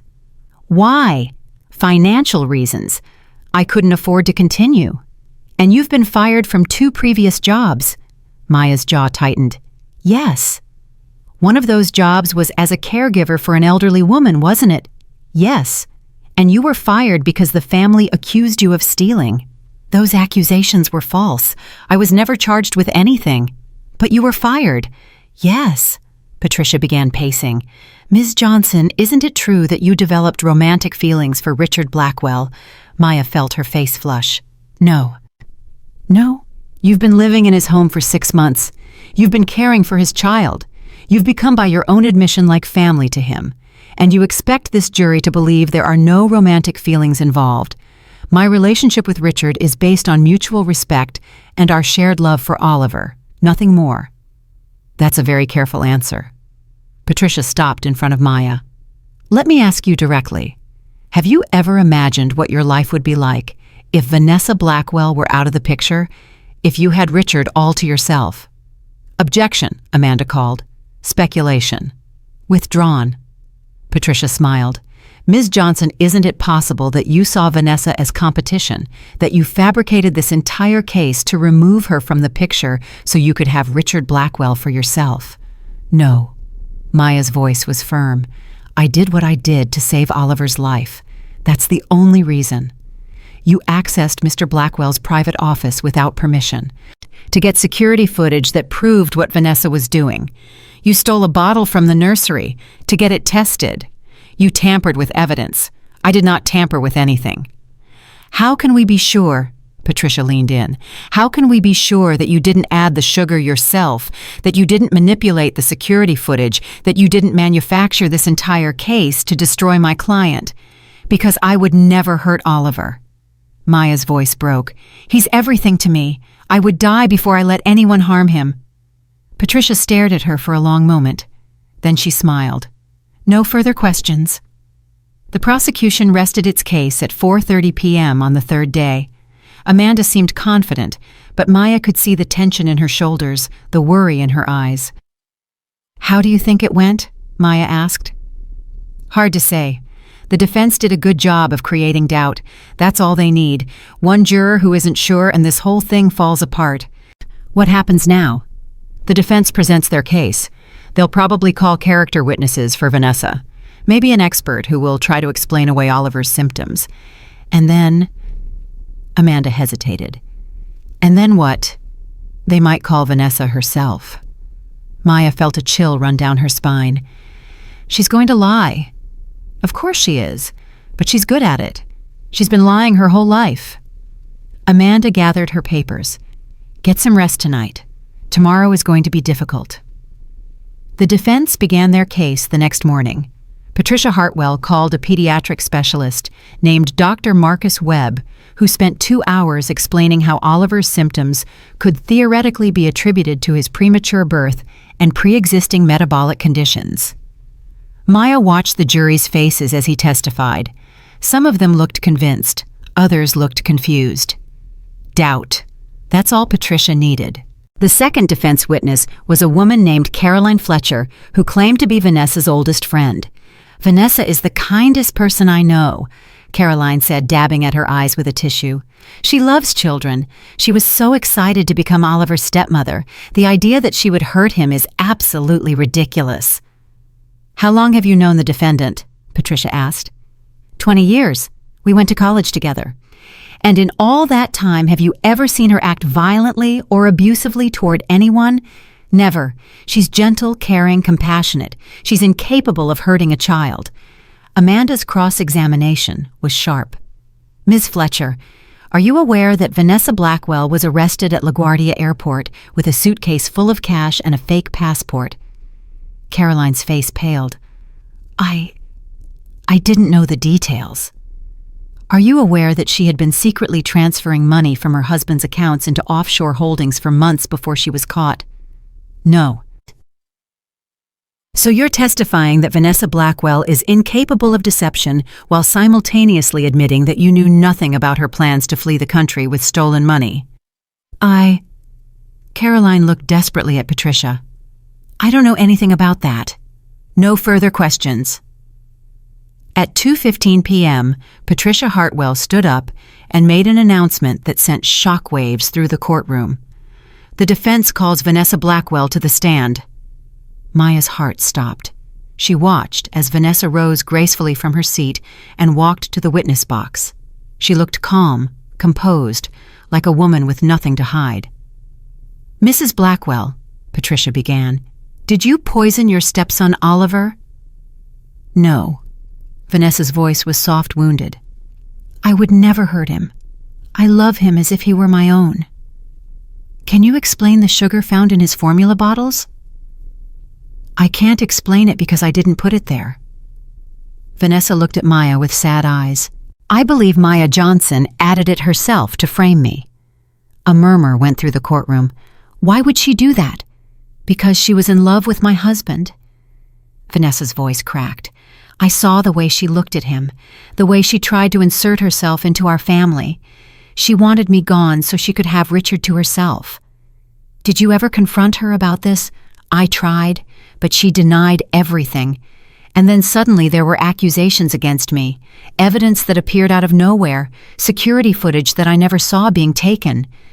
Vanessa wiped her eyes. I didn't understand what was happening until it was too late. Patricia nodded sympathetically. Mrs. Blackwell, why did you attempt to leave the country? Because I was afraid. I knew no one would believe me. I knew I was going to be convicted of something I didn't do. I panicked. And the money, the fake passport. I was wrong to take the money, I admit that, but I was scared. I wasn't thinking clearly. Vanessa looked at the jury. I'm not a perfect person. I've made mistakes, but I am not a child abuser. I would never hurt Oliver. Never. She started crying. Perfect, beautiful tears rolling down her perfect, beautiful face. Maya felt sick. Amanda's cross-examination was brutal. Mrs. Blackwell, you say you love Oliver like your own son. Is that correct? Yes. Then why did you tell Maya Johnson and I, quote, I didn't sign up to raise another woman's child? Vanessa's face flickered. I never said that. You never said those words. No. So Maya Johnson fabricated that quote as well. She must have. Amanda nodded slowly. Mrs. Blackwell, the security footage shows you entering the kitchen and locking the door behind you multiple times a day, every day for 3 weeks. Can you explain why I like privacy when I cook? You weren't cooking. You were preparing baby formula. Formula preparation requires concentration. For 20 to 30 minutes at a time. When it normally takes 2 minutes, Vanessa hesitated. I was thorough. Or you were adding sugar. I was not. Amanda walked to the evidence table and picked up one of the sugar containers. We found 3 of these in your kitchen, 15 pounds of pure sugar hidden above the refrigerator. Why? I use it for baking. You bake them occasionally. Your housekeeper testified that she has never seen you bake anything in the 3 years she's worked for you. Vanessa's composure slipped, just for a second. She must not have noticed. She must not have noticed 15 pounds of sugar being used for baking she never saw you do. Objection, Patricia called. Argumentative. Withdrawn. Amanda turned back to Vanessa. Mrs. Blackwell, one final question. If you're innocent, if Maya Johnson fabricated this entire case, why did your own security guards refuse to help you the night you were confronted? Why did they say they worked for Richard Blackwell and wouldn't help you cover up child abuse? Vanessa's face went pale. They were mistaken. Both of them, mistaken about what they heard you say. They misunderstood the situation. What exactly did they misunderstand? Vanessa didn't answer. Mrs. Blackwell. I don't remember exactly what was said that night. Vanessa's voice was barely audible. It was very chaotic. Amanda leaned in. I think you remember exactly what was said. I think you remember threatening Maya Johnson. I think you remember admitting what you did to Oliver, and I think you remember the look on those security guards' faces when they realized what kind of monster they'd been protecting. Objection. Withdrawn. Amanda turned to the jury. No further questions. Vanessa stepped down from the witness stand, her face blank, her hands trembling. For the first time since the trial began, she didn't look confident. She looked scared. The jury began deliberations at 10:00 a.m. on the 5th day. Maya sat in the hallway outside the courtroom, unable to eat, unable to think about anything except what was happening behind those closed doors. Richard sat beside her, holding her hand. "Whatever happens," he said quietly, "you did the right thing. What if they don't convict her? What if she walks free? Then we'll appeal, we'll fight. We won't stop until justice is served. She'll come after us. She'll come after Oliver. I won't let that happen." Richard's voice was fierce. "I have resources, connections, power. If she tries to come near my son, I will destroy her." Maya looked at him. "I've never heard you talk like that.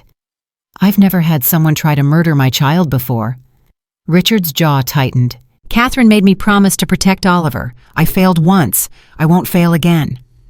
The jury returned at 3:47 p.m. Maya's heart was pounding so hard she could barely hear the judge's voice. "Has the jury reached a verdict? We have your honor. On the count of child endangerment, how do you find her guilty?" Maya felt tears streaming down her face. "On the count of assault of a minor, how do you find guilty? On the count of attempted murder in the second degree, how do you find—" The courtroom held its breath. "Guilty." Maya collapsed against Richard, sobbing. It was over. It was finally over. Vanessa Blackwell was sentenced to 25 years in prison. As the guards led her away, she turned and looked at Maya one last time. Her face was twisted with hatred. "This isn't over," she mouthed. Maya held her gaze. "Yes, it is." The guards pulled Vanessa through the door, and she was gone. Richard put his arm around Maya. "Let's go home." Maya nodded. "Let's go see Oliver." They walked out of the courthouse together into the bright October sunshine. And for the first time in months, Maya felt like she could finally breathe. 6 months after the trial ended, Maya received a letter that made her blood run cold. She was sitting at the kitchen table, sorting through the morning mail, while Oliver played with his toys nearby. Most of it was junk: credit card offers, charity requests, a catalog from some furniture company, and then a plain white envelope with no return address. Maya opened it without thinking. Inside was a single sheet of paper with 3 words written in neat, careful handwriting. "I'm still watching." Maya's hands started shaking. My... Oliver looked up from his toys.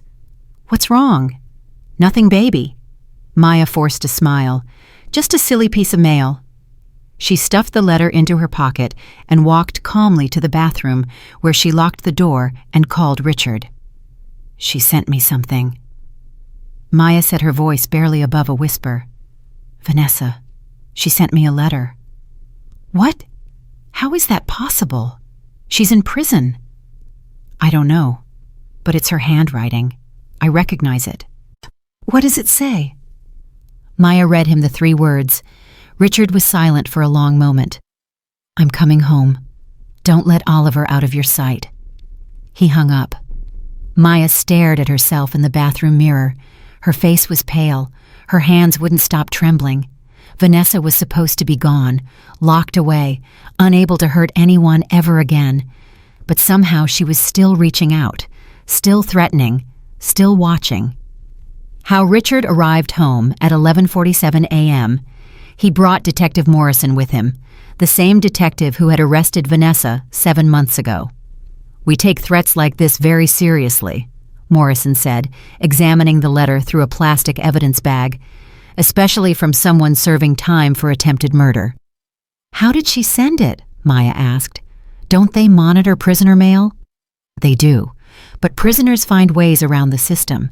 She could have had someone on the outside mail it for her." "Who?" "She doesn't have any friends. Her family disowned her after the trial. She has money, hidden accounts we never found." Morrison looked at Maya. Money can buy a lot of things, including people willing to do favors. Richard's jaw tightened. What do we do? For now, increase your security. Don't go anywhere alone. Keep Oliver close. Morrison paused. And if you receive any more letters, call me immediately. After Morrison left, Maya sat down heavily on the couch. This is never going to end, is it? Richard sat beside her. We don't know that. She's in prison for 25 years, and she's still finding ways to terrorize us. What happens when she gets out? She won't get out. Not for a long time. And what about parole, good behavior, appeals? Maya's voice cracked. What if she finds a way to reduce her sentence? What if she gets out in 10 years instead of 25? Richard took her hands. Then we'll be ready. We'll have moved on with our lives. Oliver will be older, stronger, able to understand, and we'll face whatever comes together. Maya looked at him. Together? Always. She let him pull her close, resting her head against his chest. But deep down, she couldn't shake the feeling that this was only the beginning. 2 weeks later, another letter arrived. This one was longer. Did you think a prison cell could stop me? I have friends everywhere. I have eyes everywhere. Every time you walk Oliver to the park, I know. Every time you take him to school, I know. Every time you put him to bed at night, I know. You took everything from me. And one day, when you least expect it, I'm going to take everything from you. Maya didn't show this letter to Oliver. She didn't show it to anyone except Richard and Detective Morrison. We're increasing surveillance on Vanessa's communications, Morrison said. We're also investigating who might be helping her on the outside. And in the meantime, we just wait for her to make good on her threats. We take precautions. We stay vigilant. Morrison looked at Maya with sympathy. I know it's hard, but right now this is all we can do. That night, Maya couldn't sleep. She lay in bed staring at the ceiling, listening to every creak and groan of the old building. Every time she closed her eyes, she saw Vanessa's face, that cold smile, those empty eyes. I'm still watching. At 3:00 a.m., Maya got up and walked to Oliver's room. He was sleeping peacefully, his small chest rising and falling, his stuffed bear clutched against his chest. He looked so innocent, so vulnerable. Maya sat down in the chair beside his bed and watched him sleep. She would not let Vanessa hurt him again, no matter what it took. The investigation into Vanessa's outside contacts took 3 weeks. Detective Morrison called with an update on a rainy Thursday afternoon. We found her accomplice. Maya's heart jumped. Who? A woman named Diane Harper. She was Vanessa's cellmate for 2 months before she was released on parole. She's been mailing letters for Vanessa following you, taking photographs. Following us? Taking photographs. We found her apartment. It was covered with pictures of you, Oliver, Richard, your daily routines, your schedules. She had everything. Maya felt sick. We arrested her this morning, Morrison continued. She's being charged with stalking, harassment, and conspiracy. She won't be bothering you anymore. And Vanessa, she's being moved to a maximum security facility. No more cellmates, limited communication privileges, constant monitoring. Maya should have felt relieved, but something still didn't feel right. How did Vanessa know this woman would help her? How did she know she could trust her? Morrison was quiet for a moment. We're looking into that. It's possible they had a connection before the trial. Maybe someone Vanessa met during her time fleeing the city. You mean someone she was already planning to use? Possibly. Vanessa Blackwell is smart. She thinks ahead. She probably had contingency plans in place long before she was arrested. Maya hung up the phone, her mind racing. Vanessa had been planning for months, maybe years. How many other contingency plans did she have? How many other Diane Harpers were out there waiting for instructions? Maya walked to the window and looked out at the city below. Somewhere out there, Vanessa's web of connections was still intact, and Maya had no idea how far it reached. 1 month later, Maya started nursing school. It was something she had wanted for years, something she had given up when life got too hard and money got too tight. But Richard had offered to pay for everything, and after the chaos of the past year, Maya needed something normal to focus on. "Are you sure about this?" Richard asked on her first day. "It's going to be a lot of work, studying clinicals exams, on top of taking care of Oliver." "I need to do this." Maya met his eyes. "I need to have something that's mine, something that proves I'm more than just a nanny who got lucky." "You're already more than that." "I know, but I need to prove it to myself." Richard nodded slowly. "Then I'll support you, whatever you need." Maya kissed Oliver goodbye and headed to campus, her heart pounding with a mixture of fear and excitement. This was her new beginning. No matter what Vanessa tried to do, Maya was going to build a life worth living. The first semester was brutal. Maya studied every night after Oliver went to bed. She woke up early to review notes before making breakfast. She carried flashcards in her pocket and quizzed herself during Oliver's nap time. Some days she felt like she was drowning. The material was harder than she remembered. The other students were younger, fresher, more confident. The professors expected perfection. But Maya refused to give up. Every time she wanted to quit, she thought about Oliver, about the dark marks on his neck, about the swollen belly that had almost killed him. She had saved his life once. Now she was going to spend the rest of her life saving others. At the end of the semester, Maya checked her grades online with trembling hands. Anatomy A, Physiology A-, Pharmacology A, Clinical Foundations A. She stared at the screen, unable to believe what she was seeing. My. Oliver came running into the room. "What happened? Why are you crying?" Maya pulled him into her arms and hugged him tight. "Happy tears, baby. These are happy tears." 8 months after the trial, Richard asked Maya to dinner, just the two of them. Oliver stayed home with his new babysitter, a retired nurse named Margaret, who had come highly recommended by Dr. Torres. "I need to tell you something," Richard said as they sat across from each other at a quiet restaurant. Maya's stomach tightened. "What is it?" "I've been thinking a lot about the future, about what comes next for all of us." Richard took a deep breath. "Catherine has been gone for almost 2 years now, and I've spent most of that time grieving, working, trying to hold everything together. You've been through a lot. We've all been through a lot." Richard reached across the table and took her hand. "But somewhere along the way, something changed for me, something I didn't expect." Maya felt her heart begin to race. "I fell in love with you, Maya." The words hung in the air between them. "I don't know when it happened exactly. Maybe it was the night you stood in front of Vanessa and refused to back down. Maybe it was the way you held Oliver in the hospital, the way you never left his side. Maybe it was every single day since then, watching you become part of our family." Maya couldn't speak. "I'm not asking for anything," Richard continued. "I know this is complicated. I know you came here to be Oliver's nanny, not to be my wife. And if you don't feel the same way, I'll understand. We can go back to the way things were. I won't—" "Richard," he stopped. "I love you too." His face transformed.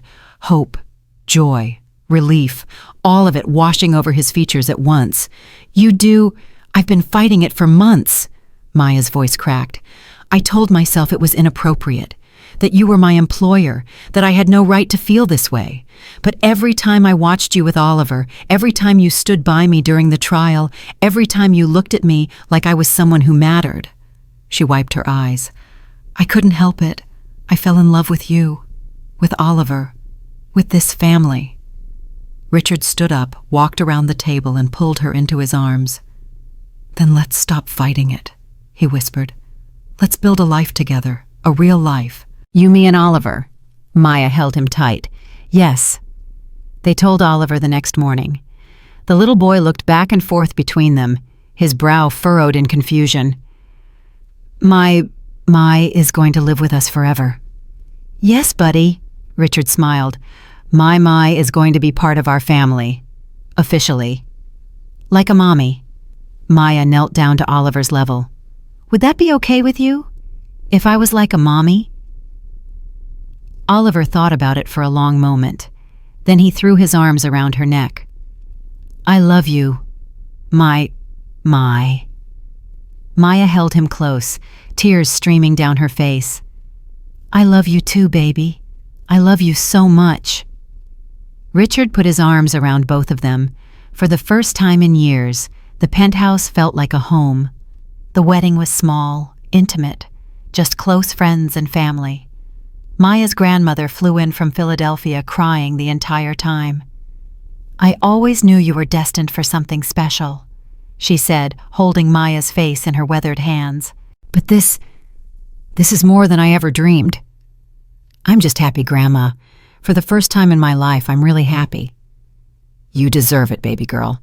After everything you've been through, you deserve every bit of it." The ceremony was held in Central Park on a sunny afternoon in June. Oliver served as the ring bearer, walking down the aisle with the biggest smile Maya had ever seen on his face. When the minister pronounced them husband and wife, Richard kissed Maya with tears in his eyes. "I never thought I'd feel this way again," he whispered. "Thank you for giving me a second chance at happiness." Maya touched his face. "Thank you for giving me a family." The first year of marriage was everything Maya had hoped for, and more. She continued her nursing studies, excelling in every class. She took care of Oliver, watching him grow stronger and healthier every day. She built a relationship with Richard that was based on mutual respect, shared trauma, and genuine love. But she never forgot about Vanessa. Every few months, Detective Morrison would call with updates. Vanessa was behaving well in prison. She hadn't tried to contact anyone since Diane Harper's arrest. The threats had stopped, but Maya knew better than to let her guard down. Vanessa was patient, calculating. She would wait years if necessary. And when she finally made her move, Maya needed to be ready. On Oliver's 4th birthday, they threw him a party in Central Park. 20 children from his preschool class came along with their parents. There were balloons, cake games, and laughter.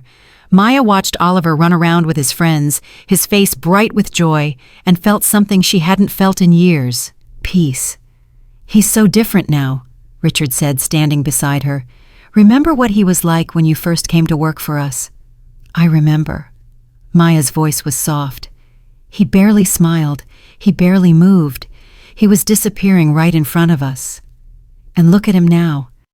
Oliver was climbing on the jungle gym, laughing as another child chased him. "He's alive," Maya said. "Really alive. Because you believed me. Because you came home when I needed you. Because you refused to give up."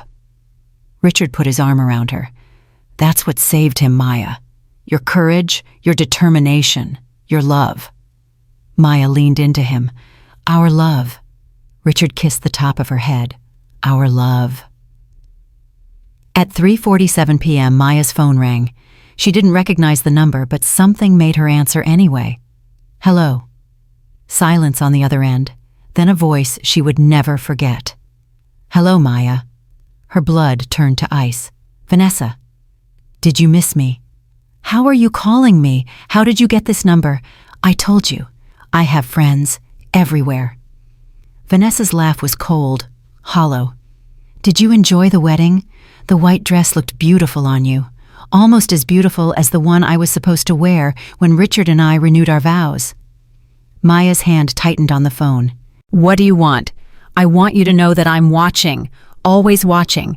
Every moment of happiness you steal from me, I'm counting. Every smile, every kiss, every bedtime story you read to my stepson. He was never yours. You tried to kill him. I tried to make my life easier. There's a difference." Vanessa's voice hardened. "But you took that from me. You took my husband, my home, my freedom, and now you're living the life that should have been mine. You're insane. Maybe, but I'm also patient." Vanessa paused.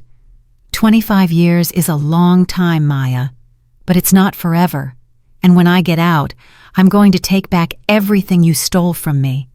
You'll never get near us. Won't I? Vanessa laughed again. "We'll see about that. Give Oliver a kiss for me. Tell him his real mother is thinking about him." The line went dead. Maya stood frozen, her heart pounding, her hands shaking.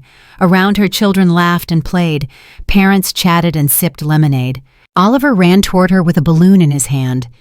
My, look what I got." Maya forced a smile. "That's beautiful, baby." But inside, she was screaming. Vanessa was still out there, still watching, still planning, and Maya knew with absolute certainty that this was far from over. That night, after Oliver was asleep, Maya told Richard about the phone call. His face went pale. "We need to call Detective Morrison." "I already did. She's opening a new investigation. They're going to trace the call review, Vanessa's phone privileges, see how she managed to contact me." "This is insane.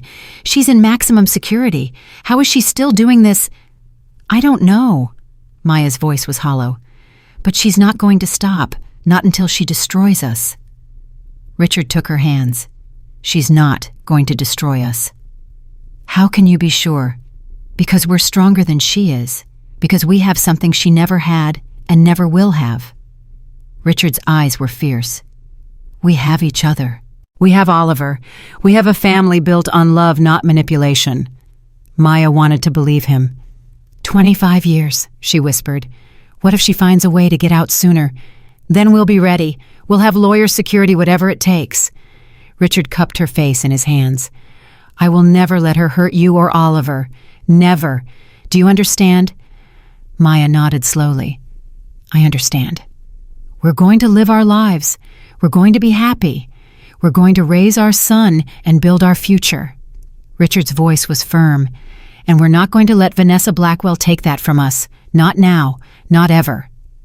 Maya looked into his eyes and saw the man she had fallen in love with, the man who had believed her when no one else would, the man who had stood by her through everything. "Okay," she said quietly. "Okay. Okay. We're going to live our lives. We're going to be happy." Maya took a deep breath. "And we're going to raise our son." Richard pulled her close. Together. Together. They held each other in the darkness, two people who had survived the worst and come out stronger on the other side. Vanessa Blackwell could threaten all she wanted, but she would never win. Because Maya had something Vanessa would never understand. She had a family worth fighting for. 3 weeks after the phone call, Detective Morrison traced its origin. The call had come from inside the prison, but not from Vanessa's approved phone list. A guard had been bribed to let her use an unauthorized cell phone. The guard was arrested. Vanessa was placed in solitary confinement for 30 days. Her sentence was extended by an additional 2 years for violating prison regulations. But Maya knew it wouldn't stop her. Nothing would stop her. Vanessa would keep trying, keep scheming, keep reaching out from behind bars until she found another way to hurt them, unless Maya did something about it. "I want to visit her," Maya said to Richard one evening. He stared at her like she had lost her mind. "Visit who? Vanessa." "Absolutely not." "I need to look her in the eye. I need to tell her that she doesn't scare me, that no matter what she does, she will never break us." "You want to walk into a prison and confront the woman who tried to kill our son?" "Yes." Richard shook his head. "It's too dangerous. She could say something that gets in your head. She could manipulate you, twist your words, use the visit against us somehow." "She's already in my head." Maya's voice was raw. "Every time the phone rings, every time someone knocks on the door, every time Oliver is out of my sight for more than 5 minutes, I'm terrified, Richard, all the time." She looked at him with tears in her eyes. "I need to face her. I need to prove to myself that she doesn't have power over me anymore." Richard was quiet for a long moment. "Are you sure about this?" "No, but I'm going to do it anyway." He nodded slowly. "Then I'm coming with you." The prison visit was scheduled for 10 o'clock on a Tuesday morning. Maya and Richard drove 3 hours to the facility, a gray concrete building surrounded by barbed wire fences and guard towers. They went through security, signed paperwork, were escorted to a small room with a table and 2 chairs, and then the door opened and Vanessa walked in.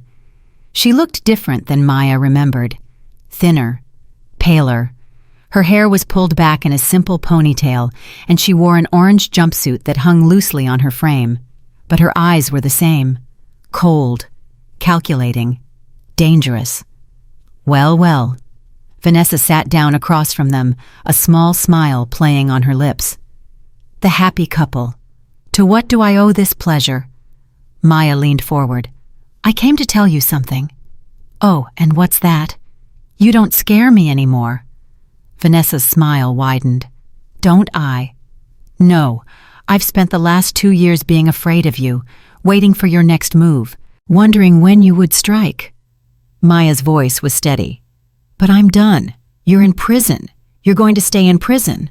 And no matter how many letters you send or phone calls you make, you will never touch my family again." Vanessa studied her for a long moment. "Your family," she repeated. "You mean my family. The husband I was supposed to grow old with. The son I was supposed to raise. You tried to kill Oliver. He was never your son. He was mine legally, and Richard was mine legally, until you came along and destroyed everything. You destroyed yourself." Maya's voice was firm. "I just exposed the truth." Vanessa's eyes flashed with anger. "The truth? You want to talk about truth?" She leaned forward. "The truth is that I was never going to hurt that boy permanently. I was just making him manageable, quiet, easy, and if you hadn't interfered, no one would ever have known. He was dying. He was fine. His organs were failing. The doctors said another month and he would have had permanent damage. Doctors exaggerate." Vanessa waved a dismissive hand. "Children are resilient. He would have bounced back." Maya stared at her, struggling to comprehend. "You really believe that, don't you? You really believe you did nothing wrong?" "I believe I was protecting myself, making the best of a bad situation." Vanessa's smile returned. "Isn't that what everyone does?" "No." Maya stood up. "That's what monsters do." She turned to Richard. "I'm done here." Richard nodded and stood as well. "Vanessa, this is the last time you'll ever see either of us. Enjoy the next 27 years. They walked to the door. "Maya." She stopped, but didn't turn around. 27 years isn't forever." Vanessa's voice was soft, almost pleasant. "I'll be out eventually, and when I am, I'm going to find you. No matter where you go, no matter how far you run, I will find you." Maya turned and looked at her. "And I'll be ready." She walked out of the room without looking back. The drive home was quiet. Richard held Maya's hand the entire way, neither of them speaking, both of them processing what had happened. When they finally pulled into the penthouse garage, Maya turned to him. "Thank you for coming with me." "I wouldn't have let you go alone." "I know." Maya squeezed his hand. "That's why I love you." Richard pulled her close and kissed her forehead. "How do you feel?" Maya thought about it. "Free." "Free?" "For the first time since this all started, I feel like I can breathe. Like the weight I've been carrying is finally gone." She looked at him. "Vanessa doesn't control me anymore. She can threaten all she wants, but she doesn't have power over me." Richard smiled. "Then it was worth it." It was worth it. They got out of the car and walked toward the elevator. Upstairs, Oliver was waiting for them with a drawing he'd made. My daddy, look what I drew." Oh, Maya knelt down and took the paper. It showed 3 stick figures holding hands, a tall one with dark hair, a shorter one with brown skin, and a tiny one in the middle. "It's us," Oliver said proudly. "Our family." Maya's eyes filled with tears. "It's perfect, baby. Absolutely perfect." She pulled him into her arms and held him tight. This was what mattered. This moment, this child, this family. Vanessa Blackwell could rot in prison for the rest of her life. Maya had already won. 5 years passed like a dream Maya never wanted to wake from. Oliver started elementary school. He made friends easily, laughed often, and showed no signs of remembering the trauma he had endured as a toddler. The doctors said his body had healed completely. No lasting damage, no permanent scars. Maya graduated from nursing school at the top of her class. She got a job at Manhattan Presbyterian, the same hospital where Oliver had been treated, working in the pediatric ward. Every day she cared for sick children, and every day she remembered why she had fought so hard to save Oliver. Richard sold his company for an amount that made headlines in business magazines. He wanted to spend more time with his family, he said. He wanted to be present for every moment of Oliver's childhood. They moved out of the penthouse and into a brownstone in Brooklyn, somewhere quieter, somewhere with a backyard where Oliver could play. For the first time in years, they felt safe. But Maya never forgot Vanessa's promise. "I will find you." She heard those words in her dreams sometimes. Woke up in the middle of the night, heart pounding, checking the locks on the doors and windows. Richard would hold her until her breathing slowed.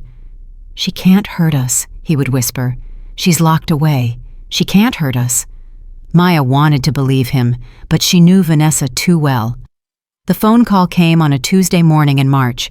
Maya was at work charting a patient's medication schedule when her cell phone buzzed with an unknown number. She almost didn't answer.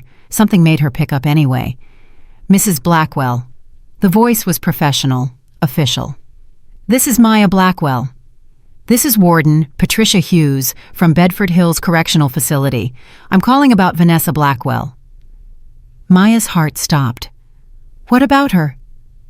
"I'm sorry to inform you that Vanessa Blackwell died last night." The words didn't make sense. "What?" "She was found unresponsive in her cell at approximately 2:15 a.m. Medical staff attempted resuscitation, but were unsuccessful. The cause of death appears to be cardiac arrest." Maya couldn't breathe. "She's dead." "Yes, ma'am. I'm calling because you and your husband are listed as persons of interest in her file. Given the nature of her crimes, we thought you should be informed immediately." Maya struggled to form words. "Thank you for letting me know." "I'm sorry for any distress this may cause. If you have any questions, please don't hesitate to contact us." The warden hung up. Maya sat frozen at her desk, her phone still pressed to her ear, her mind trying to process what she had just heard. Vanessa was dead. The woman who had haunted her nightmares for 5 years. The woman who had poisoned Oliver. The woman who had sworn to destroy everything Maya loved. Dead. Gone. Forever. Maya called Richard immediately. "I just got a call from the prison." "What happened? Is everything okay? Vanessa is dead." Silence on the other end. "Richard, I heard you." His voice was strange, hollow. "How?" "Cardiac arrest. They found her in her cell last night." More silence. "Richard, are you okay?" "I don't know." He let out a long breath. "I don't know what I'm supposed to feel. Relief, sadness, nothing." "I don't know either. Should I feel guilty for being glad she's gone?" Maya thought about it. "No," she said finally. "She tried to kill our son. She terrorized us for years. Whatever we feel right now, it's valid. I never expected it to end like this. I thought there would be more. A dramatic confrontation. Some kind of closure." "Maybe this is closure." Maya's voice was soft. "Maybe the universe decided we'd been through enough." Richard was quiet for a long moment. "Come home," he said finally. "Let's be together tonight. All 3 of us." "I'll leave as soon as I can." Maya hung up and stared at her phone. Vanessa Blackwell was dead. After everything they had been through, after all the fear and the threats and the sleepless nights, it was over. It was finally truly over. That evening, Maya and Richard sat on the couch together while Oliver played in the next room. Neither of them knew what to say. "Should we tell him?" Richard asked. "Tell him what? He doesn't even remember her." "I know, but she was technically his stepmother. Shouldn't he know she's gone?" Maya shook her head. "He's 7 years old. He doesn't need to know about the woman who almost killed him. When he's older, if he asks questions, we'll answer them. But not now." Richard nodded slowly. "You're right." They sat in silence for a while, listening to Oliver's laughter drifting in from the other room. "I feel strange," Richard admitted, "like I should be celebrating, but I just feel empty." "I think that's normal." Maya took his hand. "We spent so long being afraid of her. Now that she's gone, there's nothing left to fight against." "What do we do now?" Maya looked at him. "We live. We raise our son. We build the life we've always wanted." She squeezed his hand. "We stop looking over our shoulders and start looking forward." Richard smiled for the first time all day. "I like the sound of that." Oliver came running into the room, a drawing clutched in his hand. "Mom, Dad, look what I made." Maya's heart swelled every time he called her mom. It had taken him 2 years to make the switch from my, but when he finally did, she had cried for an hour. "What did you draw, baby?" "It's us at the beach. Can we go to the beach this summer? Please." Maya and Richard exchanged glances. "I think that sounds like a perfect idea," Richard said. Oliver cheered and threw his arms around both of them. Maya held him tight, breathing in the smell of his shampoo, feeling the warmth of his small body against hers. This was what mattered. This moment, this family, this love. Everything else was just noise. 1 week after Vanessa's death, a package arrived at the brownstone. Maya was home alone when the doorbell rang. Richard was at a meeting, and Oliver was at school. She opened the door to find a courier holding a small box. "Maya Blackwell." "Yes." "Sign here, please." Maya signed and took the box inside. It was light. No return address. Just her name and their home address printed on a plain white label. Something about it made her uneasy. She opened it carefully. Inside, wrapped in tissue paper, was a single photograph. Maya pulled it out and felt her blood turn to ice. It was a picture of Oliver at school, taken through a fence, recent based on the jacket he was wearing, and on the back written in neat, careful handwriting, "Did you really think it would be that easy?" Maya's hands shook so badly she dropped the photograph. Her mind raced. Vanessa was dead. She had confirmation from the prison. The warden herself had called. So who took this picture? Who sent this package? Who was watching her son? Maya grabbed her phone and called Detective Morrison. "I need you to come to my house, now." Morrison arrived within the hour. She examined the photograph, the packaging, the handwriting on the back. "This is concerning," she admitted. "Concerning someone is stalking my son, and you call it concerning. Mrs. Blackwell, I understand your fear, but we need to look at this logically." Morrison held up the photograph. "The handwriting is similar to Vanessa's, but not identical. This could be a copycat, someone who followed the trial and became obsessed. Or it could be someone Vanessa hired before she died." "That's possible too. We know she had outside contacts." Morrison bagged the evidence carefully. "I'm going to run fingerprints, analyze the handwriting, trace the courier company. We'll find out who did this. And in the meantime, what am I supposed to do? My son is out there and someone is watching him. Increase your security. Vary your routines. Don't let Oliver go anywhere alone." Morrison met her eyes. "I know this is terrifying, but we will find whoever is responsible." After Morrison left, Maya sat at the kitchen table, staring at nothing. Someone was watching Oliver. Even with Vanessa dead, someone was still watching. How many people had she recruited? How many contingency plans had she put in place? How deep did her web of contacts go? Maya had thought it was over. She had been wrong. Richard came home to find Maya packing suitcases. "What's going on?" "We're leaving, tonight." "Leaving where?" Maya showed him the photograph. Richard's face went white. "When did this come?" "This afternoon. Someone is watching Oliver at school. Someone who knows where we live, where he goes, what he wears. Vanessa is dead. But her people aren't." Maya's voice cracked. "She planned this, Richard. She knew she might not live to see her revenge, so she set it up so someone else could carry it out." Richard stared at the photograph. "Where do we go?" "I don't know. Somewhere no one can find us. Somewhere Oliver will be safe. And then what? We run forever. If that's what it takes." Richard was quiet for a long moment. Then he shook his head. "No." Maya stared at him. "No, we're not running. We're not letting her win, even from the grave." Richard's jaw tightened. "We're going to find out who's doing this, and we're going to stop them. The same way we stopped her." "How? We don't know who they are. We don't know how many of them there are. We don't know anything." "Then we find out." Richard took her hands. "We have resources. We have connections. We have Morrison and her entire department working on this. And if that's not enough, then we do more. We hire private investigators. We beef up security. We do whatever it takes." His eyes were fierce. "I am not going to spend the rest of my life running from Vanessa Blackwell's ghost, and I'm not going to raise my son in fear." Maya looked at him. She thought about the first time they met, how broken he had been, how lost. She thought about everything they had survived together. "Okay," she said quietly. "Okay. Okay. We stay. We fight." Maya took a deep breath. "But if anyone touches our son, I will destroy them, personally, with my own hands if necessary." Richard pulled her close. "I know you will." The investigation took 3 weeks.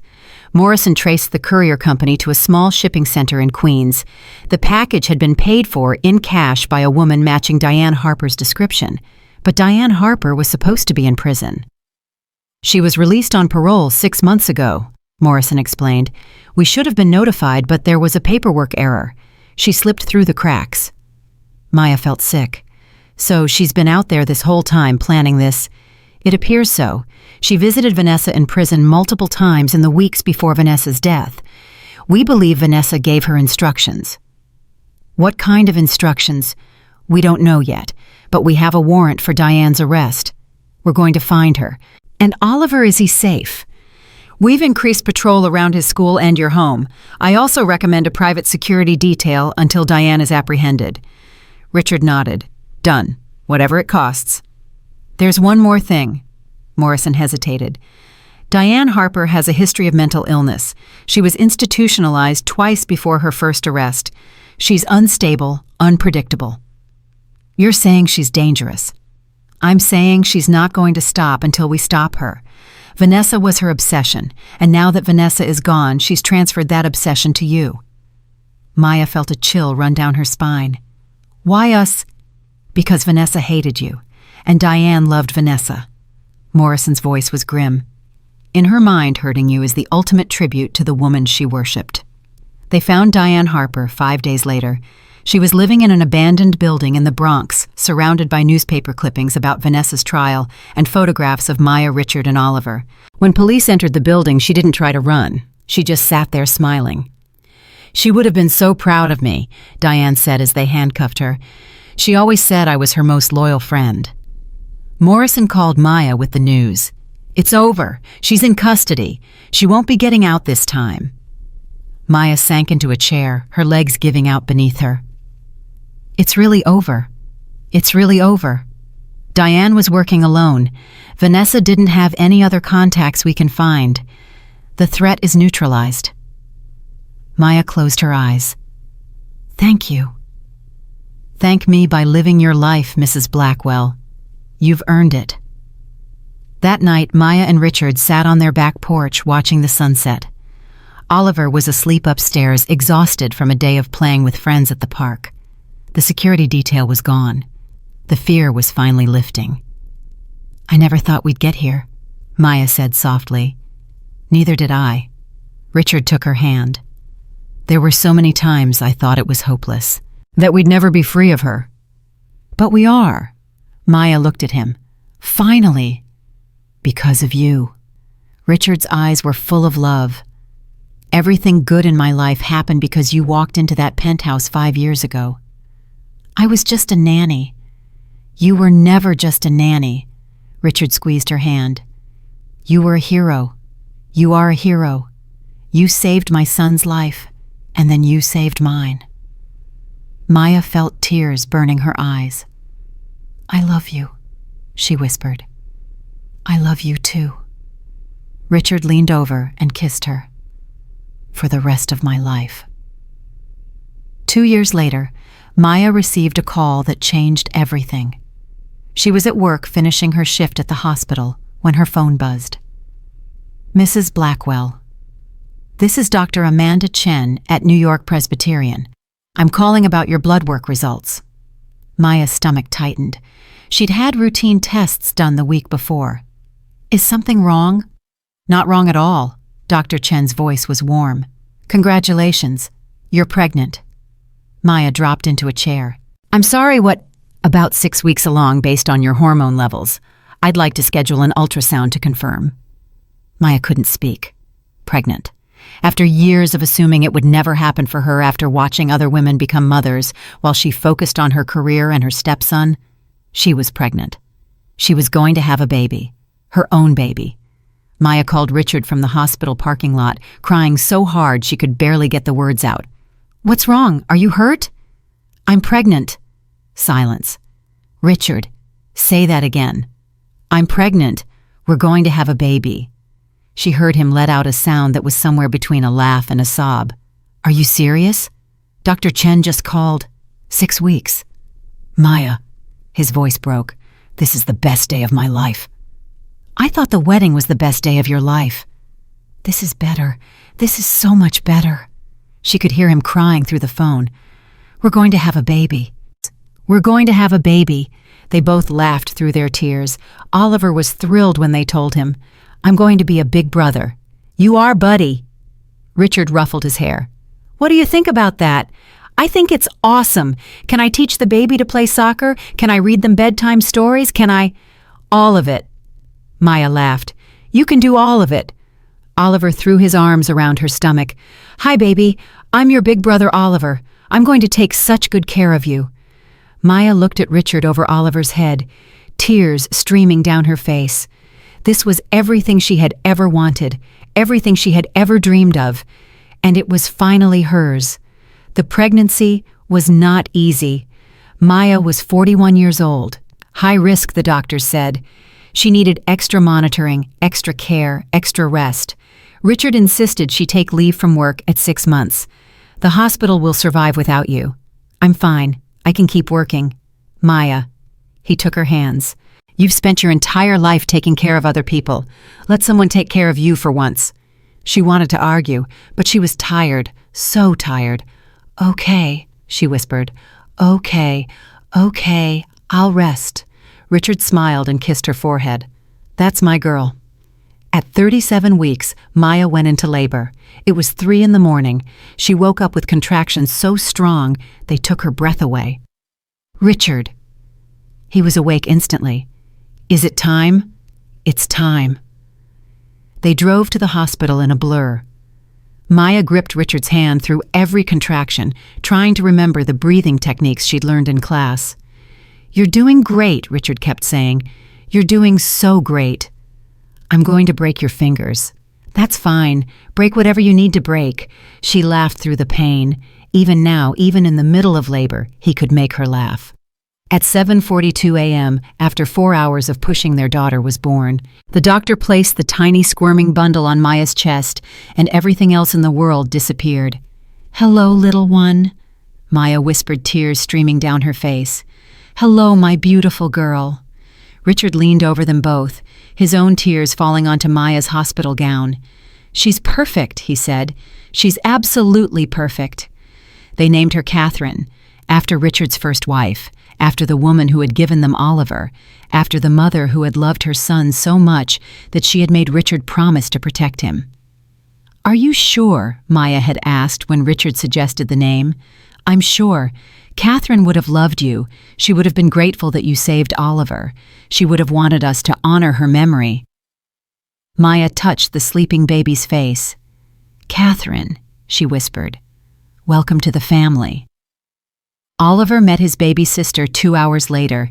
He tiptoed into the hospital room like he was entering a sacred space, his eyes wide with wonder. Is that her? That's her. Maya held out the bundle. Do you want to hold her? Oliver sat down carefully in the chair beside the bed. Maya placed Catherine in his arms, showing him how to support her head. She's so small, Oliver whispered. You were that small once. Really? Really? Maya stroked his hair. And now look at you. A big, strong, brave boy. Oliver looked down at his sister. I'm going to protect you, he said solemnly. I'm going to make sure no one ever hurts you. I promise. Maya's throat tightened. She thought about everything Oliver had been through. The poison in his bottles, the months of suffering, the trial, the threats, the years of looking over their shoulders. He didn't remember any of it, but somehow deep down he understood. He understood what it meant to be protected, and he was promising to do the same for his sister. You're going to be the best big brother in the world, Maya said. Oliver beamed. I know. And they brought Catherine home 3 days later. The brownstone was filled with flowers and balloons and casseroles from neighbors who wanted to help. Oliver had made a banner that said, Welcome home, baby sister. in bright red letters. Maya stood in the living room holding her daughter, looking at the life she had built. Richard, her husband, standing beside her with tears of joy in his eyes. Oliver, her son, bouncing with excitement, eager to show Catherine every corner of their home. And Catherine, her daughter, sleeping peacefully in her arms, completely unaware of the struggles and sacrifices that had brought them to this moment. "You okay?" Richard asked softly. Maya nodded. "I'm more than okay. I'm happy." She looked at him. "I don't think I've ever been this happy in my entire life." "Neither have I." Richard put his arm around her. "Thank you." "For what?" "For everything. For saving Oliver. For staying. For fighting. For loving me." His voice cracked. "For giving me a family I never thought I'd have again." Maya leaned into him. "Thank you for believing in me. For trusting me when you had no reason to. For standing by me through everything." "I'd do it all again," Richard said. 1,000 times. So would I. They stood together watching Oliver talk to his baby sister, explaining the rules of the house in the most serious voice he could manage. "No crying after bedtime. Okay, a little crying is okay, but you have to stop if I tell you a story. Stories always make things better. Mom taught me that." Maya smiled through her tears. Mom. She was Oliver's mom. She was Catherine's mom. She was part of a family that loved her, needed her, cherished her. After everything she had been through, after all the fear and the pain and the uncertainty, she had found her place in the world. And no one would ever take it from her. 10 years later, Maya stood at the podium of Manhattan Presbyterian Hospital, accepting an award for nursing excellence. The auditorium was packed. Her colleagues filled the front rows, applauding as she took the stage. Richard and Oliver, now 17 and impossibly handsome, sat in the middle. Catherine, 9 years old, with her father's eyes and her mother's smile, bounced in her seat with excitement. "I want to thank everyone who made this honor possible," Maya began. "My colleagues who inspire me every day, the doctors and staff who trust me with their patients, and most importantly, my family."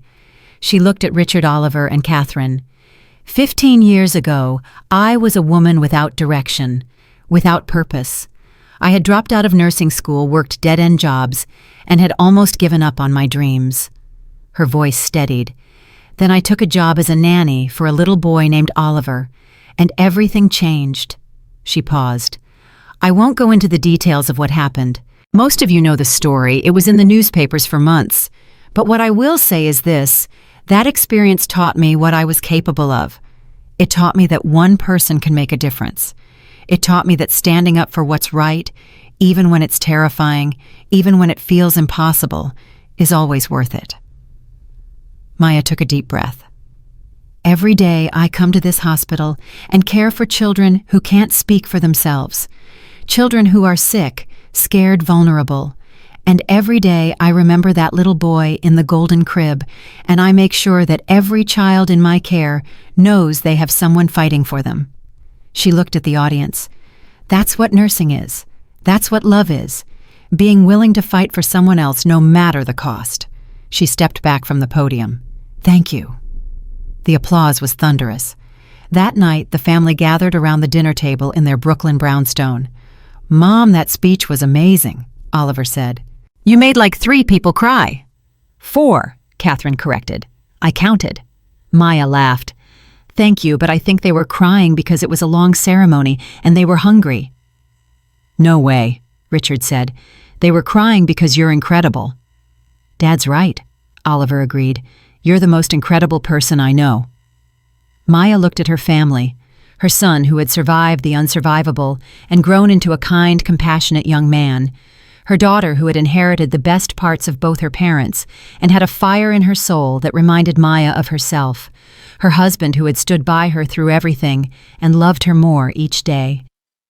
I'm not incredible, Maya said softly.